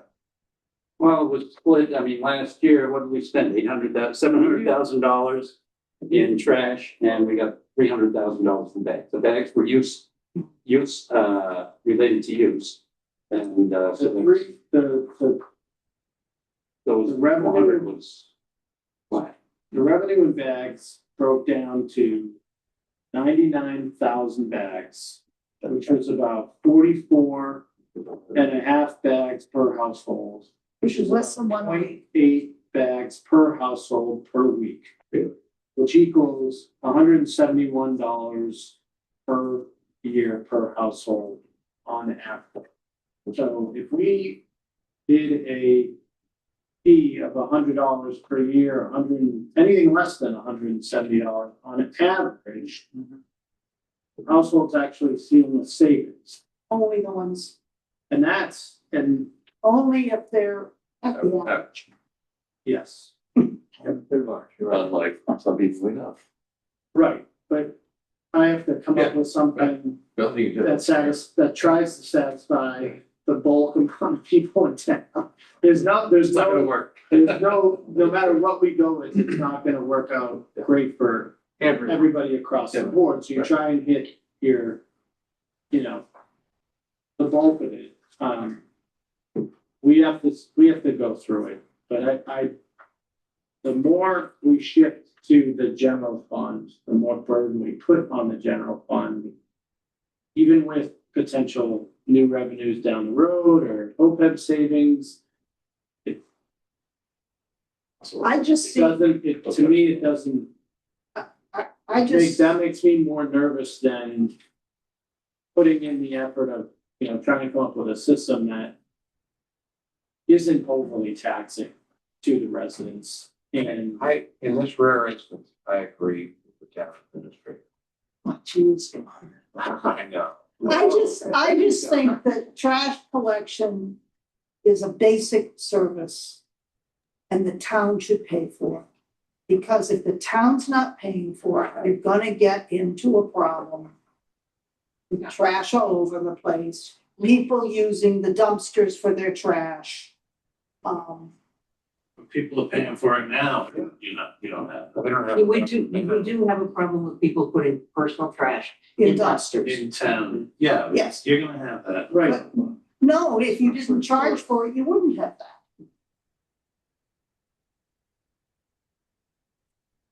What if you give them a barrel, but you just keep the bags? They're not gonna check the bags. right, they don't. Yeah. They Yeah. can't see it, they don't see Yeah, into the yeah. barrel. Secret barrels. One other question on the trash. I was in Danvers one day going to the doctors and it was quite a process. I have one other question on the sanitation is, are we still at 5 dumpsters? We maintain 5 or are there more? Have to double check what. Yeah, because I see them not being dumped more than once a week too, some of them. Well, once we get these this unit rate schedule for the dumpsters, Huck and I have talked about trying to right size some of that Right. setup. I see Kathy has her. Oh, Kathy, go ahead. Yeah, just even if it's a nominal fee for this first year, because I think we're all struggling with how to right size any potential fee, and we don't really know what that is right now. We don't have a lot of time to figure it out. I would still advocate for even some nominal fee, even if it's $50, something to make it clear to the residents that the objective here is for all of us to try and minimize the amount of trash that we produce. So that's the reason I'm not in favor of having no fee whatsoever, because I do think we need to incentivize people to limit their trash.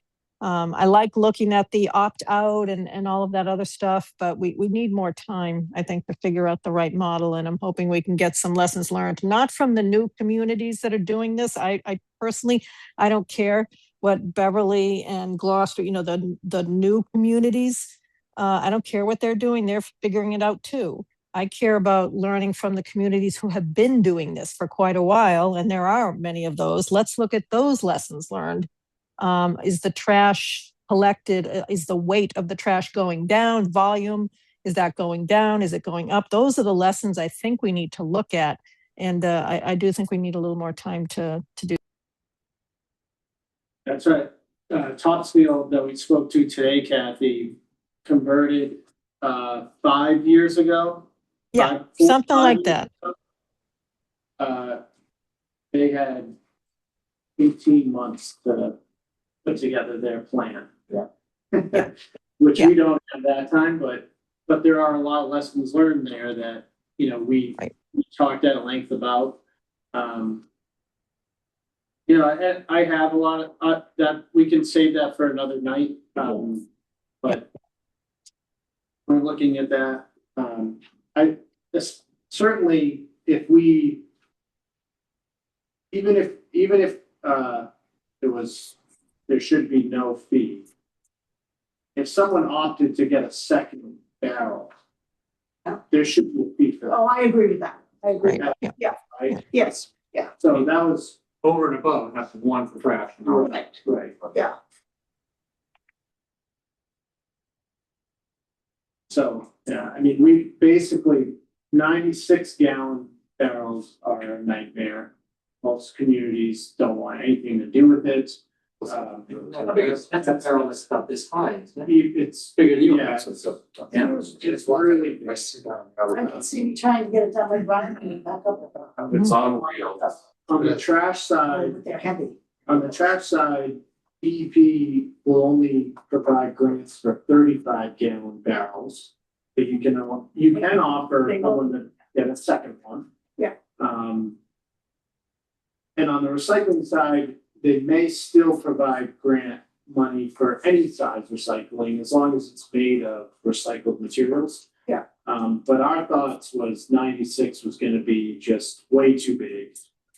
We think 35 trash and 65 recycling is your default, and then you allow people to buy a second of each, if they want. There may be a need to purchase some smaller recycling, like a 35 recycling for seniors that might need that accommodation if we needed to do something like that. Just out of curiosity, the big orange bags, how many gallons hold? Those are 34. Okay, so approximately, we're Yeah. talking about the One same big bag. capacity as a big bag. Yeah. It's a lot easier to stuff a extra bag in a barrel than the 33 bag too. But we have to buy the barrels for the individual. Say we might get grants. Right. So I can get grants, but that's not in the $613,000.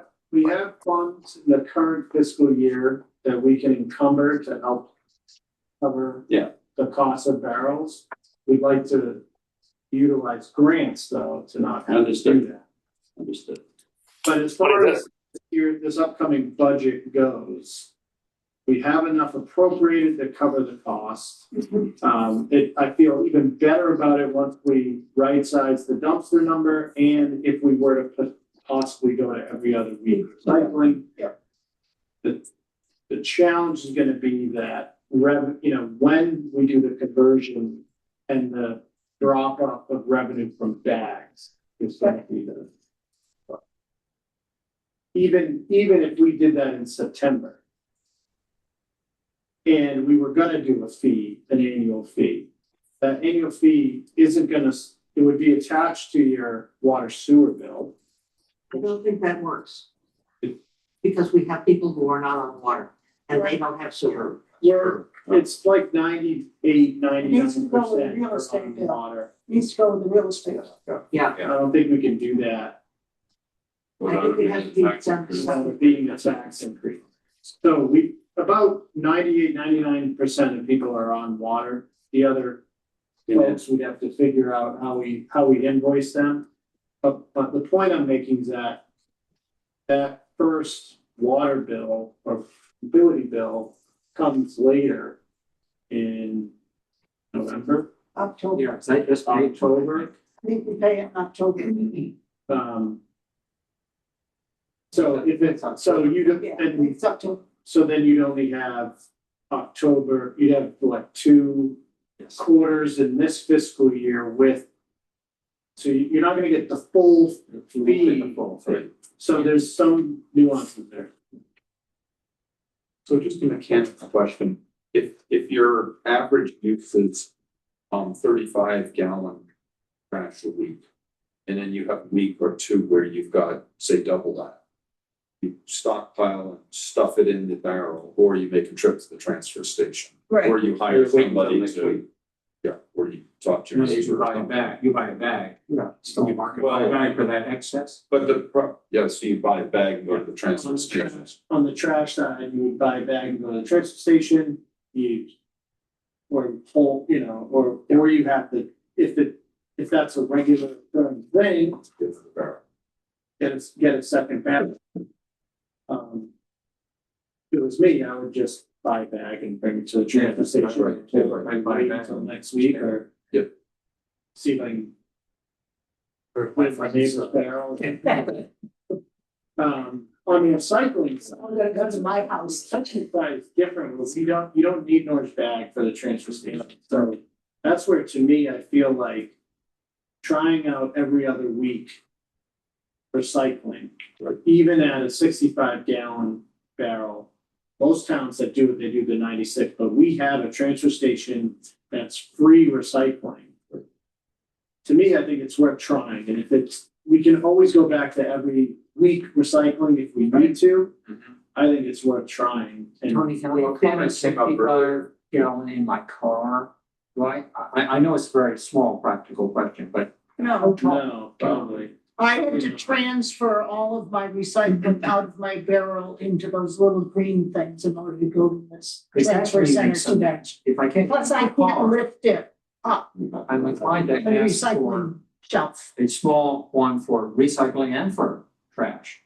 And I really like to have the collection be weekly. I mean, just because getting in my car, if I have to, do that, That's what I'm doing. I'm gonna be less inclined to be aggressive recycling. How many gallons of recycling do you think you? I put in? feel, I have just, I don't know, normal, barrels that are like this, 35. round plastic things. Yeah.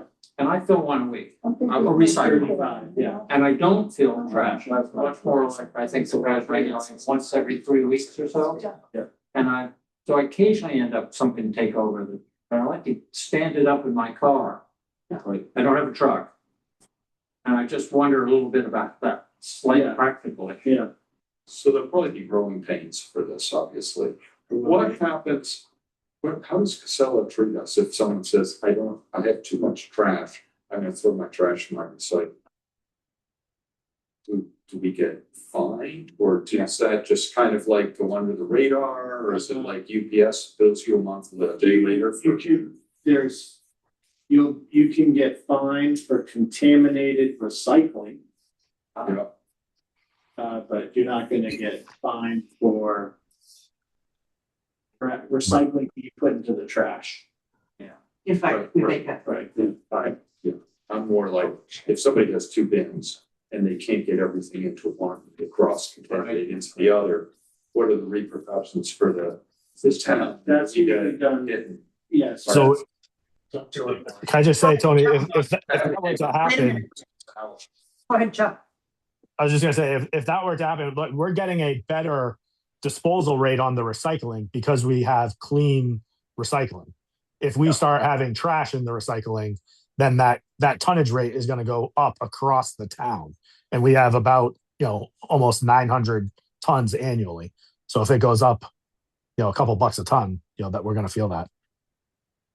I'm not advocating this as a strategy, I'm saying, how do we deal with residents who decide? Right. Right. So if it happened at a large scale, like it would definitely be a problem.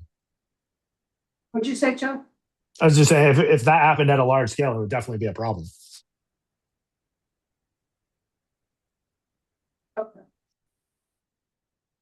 Okay. It's getting late. The next item on the agenda was the status of contracts for capital projects. Are those still out to bid or are they in? That, like the ones that we just approved, Yeah, Tappan Street, is Tappan Street out to bid right now, Chuck, or is it? Yep. Bids are due in 2 weeks, I think, 2 weeks from today or tomorrow. so we'll ask that question in August. And that's the only one of those, other than PFAS, that from the, the override questions of this year that have gone to bid, Okay, culvert, we're aiming to put that out this fall. It's possible that we won't need much of the override. right.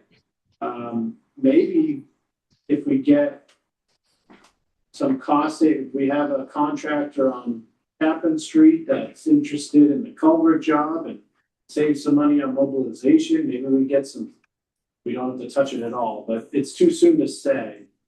I would say it's safe to say that we expect not to use most, very, very little amount of that override for the culvert.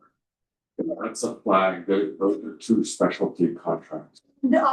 Did the PFAS come in under the override? Well, Yes. Chuck, I'll let you Yep. explain that. 11.5.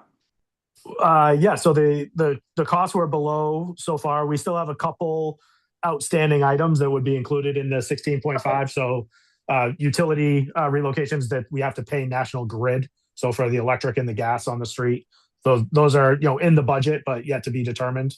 So we're hopeful those will come in.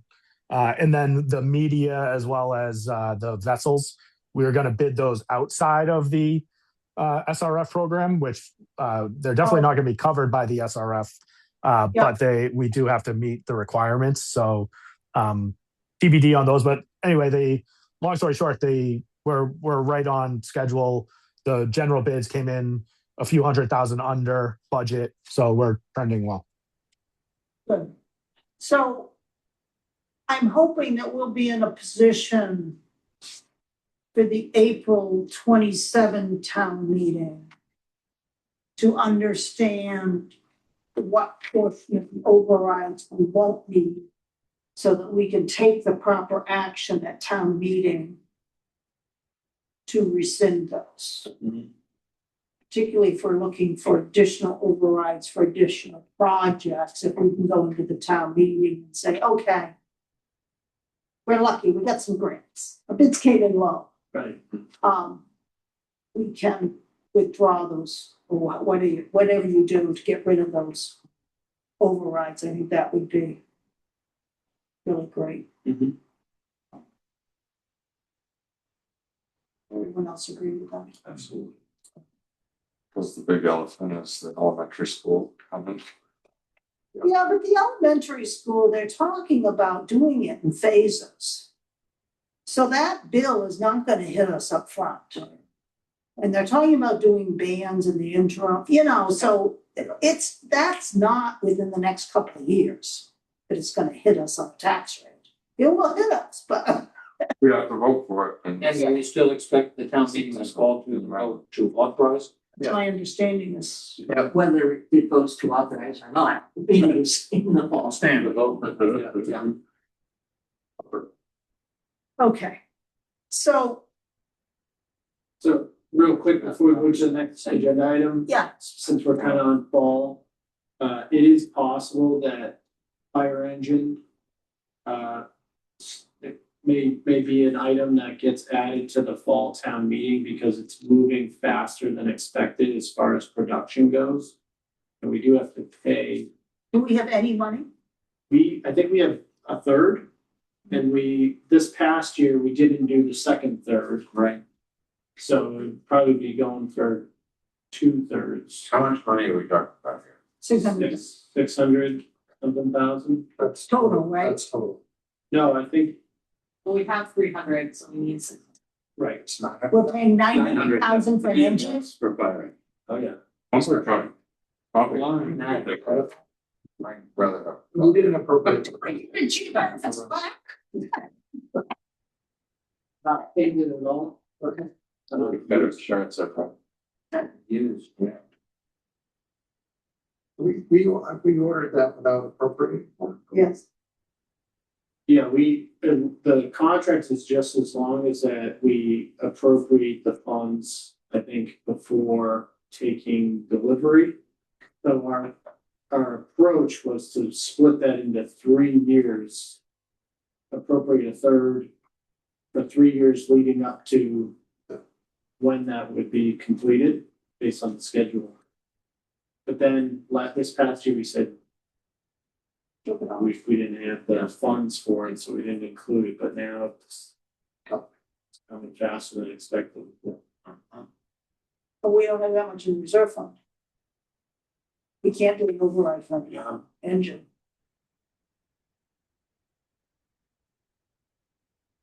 But we'll figure it out, how we figure it out. It's back to capital, dredging and rotunda. Any sense on time frame and vendors, or is that?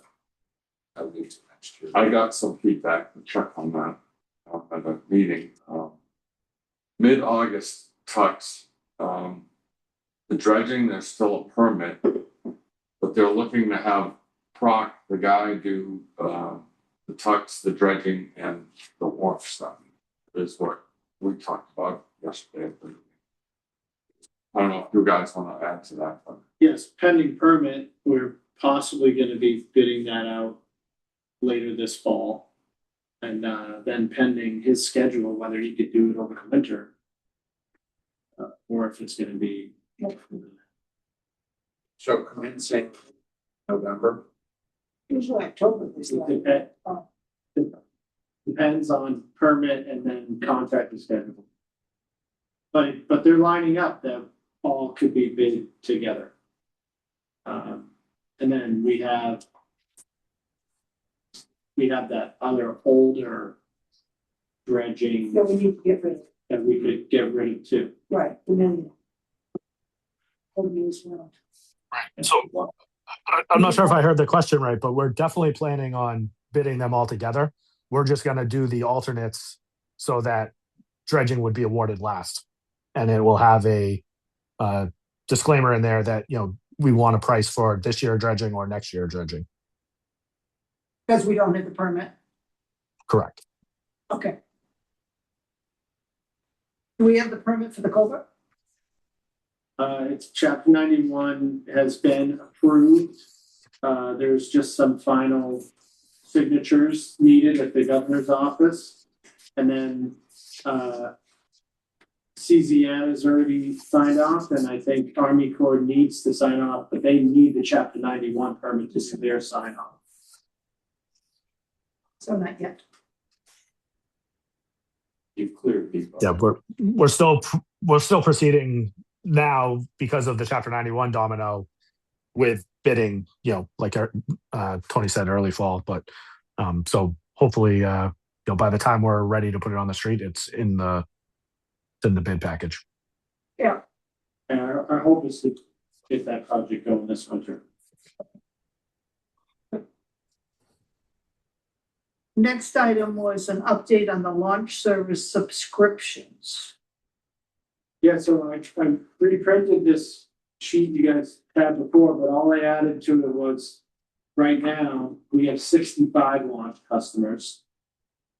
But we had 68 last year. Yeah, we're about 3 shy Okay. right now, but those could still come in. $1,500. And we charge the same rate that we did prior year. 75 for a season. I also just added a note here that the red, white, blue breakfast serviced 374 individuals for free. They got a lot of use that day. Right. But this is just an update. It's, you saw this like a month ago. This has that added number of members. One more.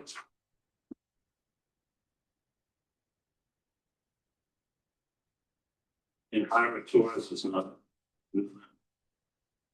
Harbor Tours is included in the total revenue. But this is just showing calendar year 24 and 25. Okay. Brian did say that Harbor Tours has been pretty popular. Okay. It's a proper expenses. Okay.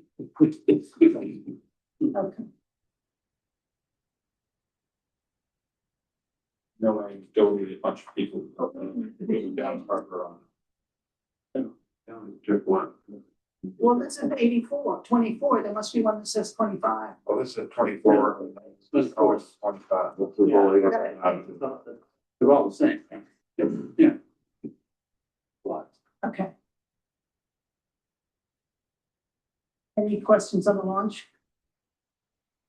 I think my primary, I just wanted to hear the subscription number because earlier they didn't, it was too early in the season, That's right. so. So I have a question. Where's the revenue on here? Oh, the bottom, Yep, it's at the bottom. okay. So our expenses in 25 were 44,492, and our revenue was 45. Okay. And we're gonna do not quite as high in 26 based on current, Under 18, yeah, drop 1,800. Makes it a little tight. yeah, I'd say it's tight. more than tight. We're gonna open the second business. For tours. We gotta, Or they, they also have the people who use the launch not on the season. And they pay by head. There's, something, yeah. Okay. Town administrator and finance director updates. Do you have anything else for us? No. We're still going through contract negotiation with fire, clerical and DPW. We really should be getting started on police because our goal should be to have that negotiated before, during. Yep.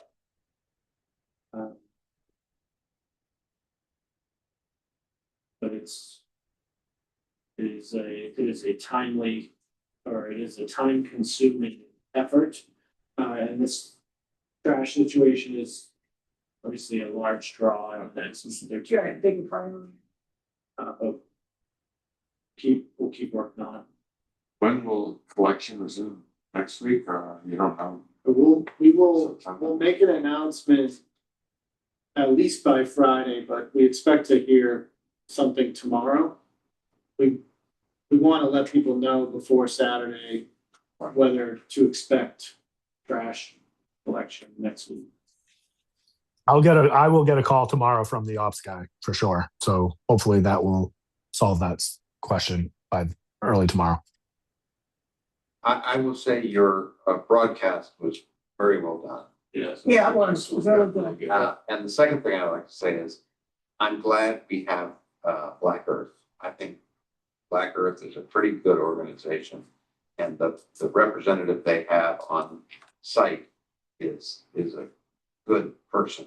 The woman who runs The that. man, Yeah, she does a good job. That's another thing that we Dan's good too. we talked a little bit about, how we could potentially, if we do offer people an option, whether they still have their compost bin or not, and whether we want to include that as part of this rollout and try to push composting more too Yeah. with Black Earth.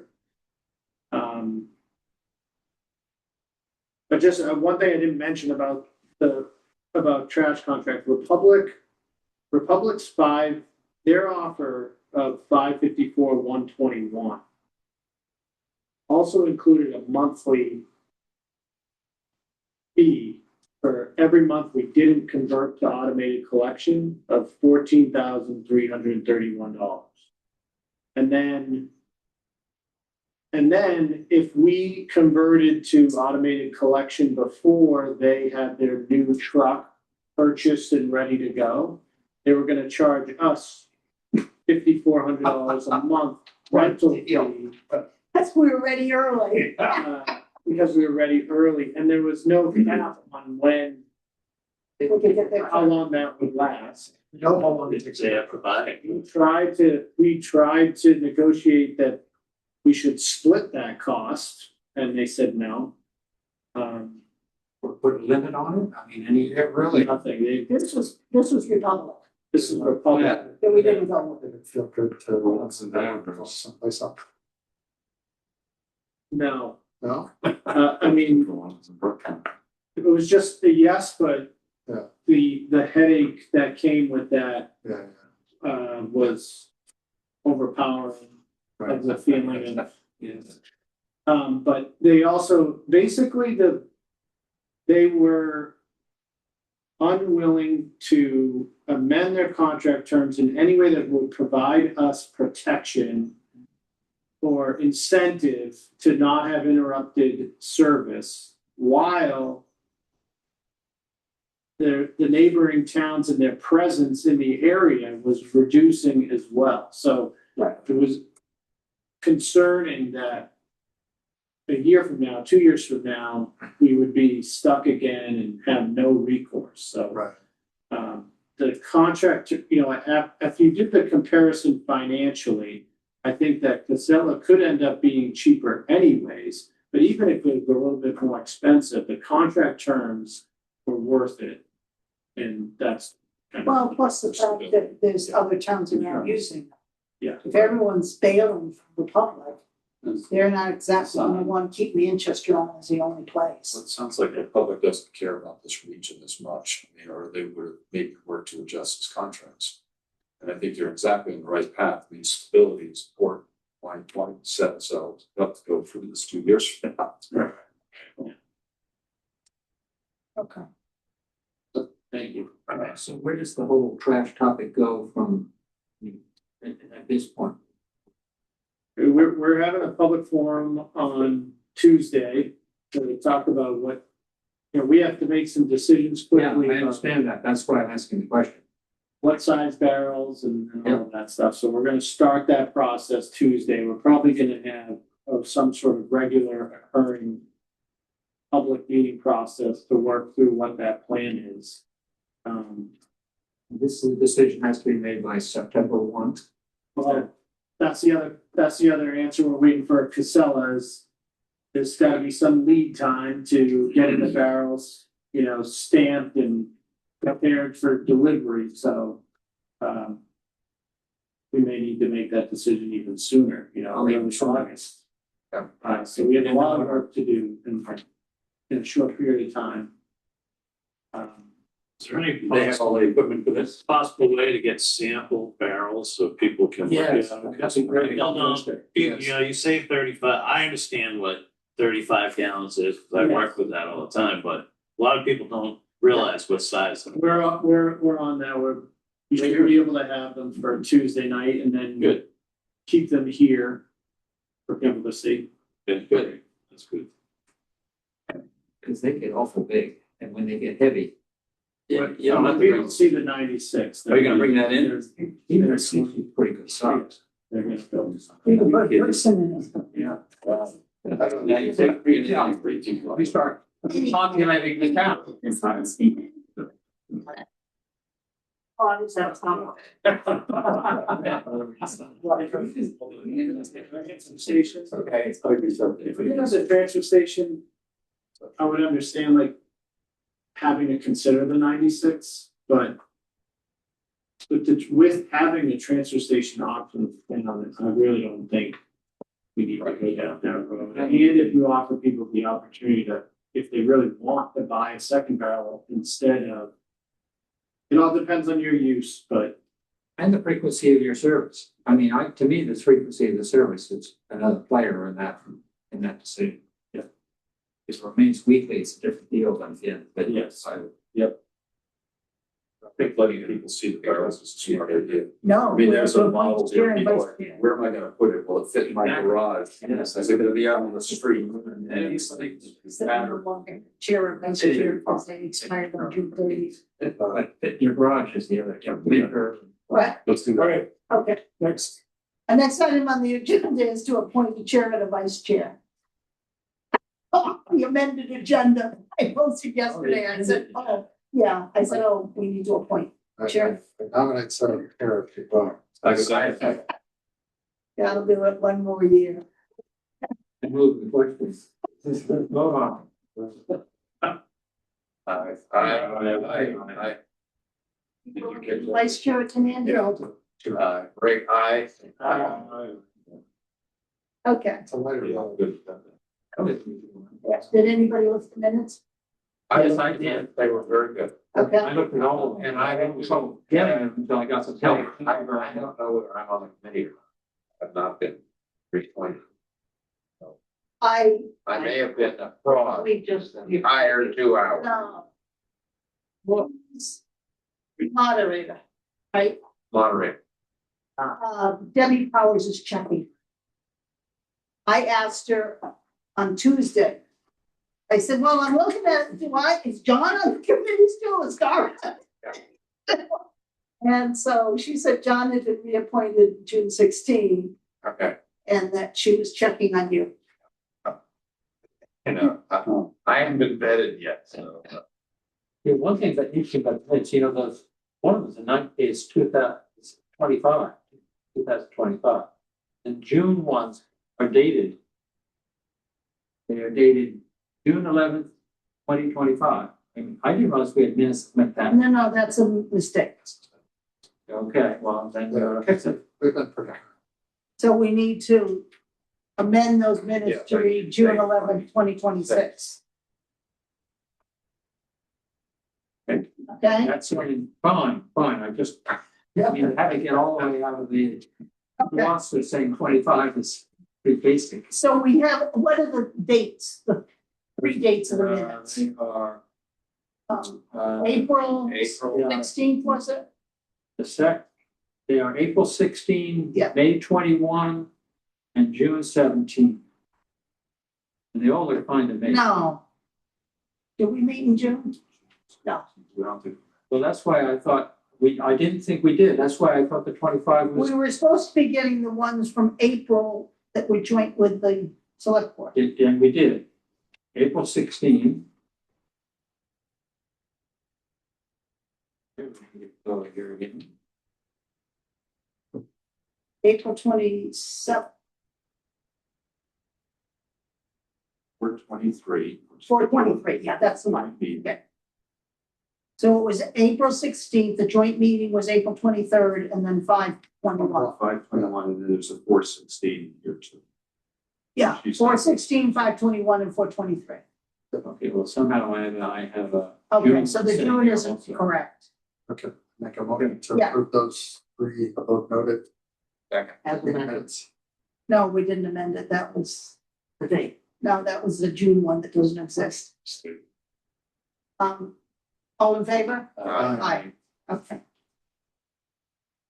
And our next meeting is August August 20th. 20, the Yeah. Thursday, Wednesday. Right, because we're supposed to be meeting on Thursdays. For some reason, we switched this one, which I didn't realize until Tuesday, we'd switched it. I said, oh, shoot. Oh, is that, because I was wondering whether. Yeah. All of a sudden, I pulled out, I think, to write the agenda, and I kept to Andrea, was it Monday? It's Monday. Monday, I get Andrea, is it the 8th or the 9th? Hey, that's good. And this was like afternoon, that's good. You would say June 2025. Yeah, well, that's what it said on it. It says June 17. Yeah, there is a June 11, 2025 meeting on your previous agendas. And then it says, well, it says 11 on the document, it says 17 on the transmittal email, so. So if people can send me agenda items for August, I'd appreciate it, what you'd like to cover. Sure. Okay, I think we need to do capital. Yeah. Okay. Okay, if you can send that to me. I'll take a motion to adjourn. Second. All in favor? All right. Thank you Good night, everyone. for hanging in there. Didn't expect this meeting to be this long. You have the stuff now? I do. Mine, or do you want?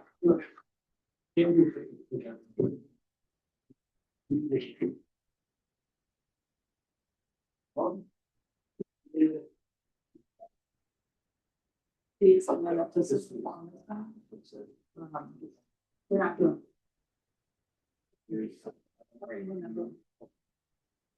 One here in the bookers.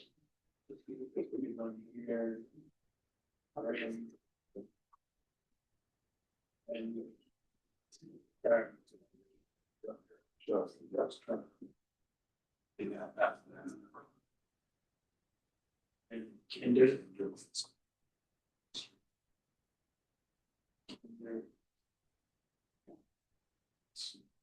So, Okay, so what I just wanted to show, you talked about like, you know, having a list of where all these legal fees kind of come from. Yeah. And all the legal cases. So we have it in this format. I don't feel super comfortable like getting into details. No. But if you wanna like go through this at any point, you know, case by case, I think it needs to come to the entire finance committee. you know, but just like limiting conversation about Name the case. legal strategy. Just name the case. Yeah, okay. Just name of the case and which board it impacts. the key is which ones are burning heavily? And is there a discussion about how to resolve those? Sometimes as you get into. They sort of, they do it like only 5 minutes. I don't know what they're doing in the last. I don't know why you have them. Well, I got sent them. We could, you know, maybe to that point, somehow labeling them And as they are 7 closed or still open.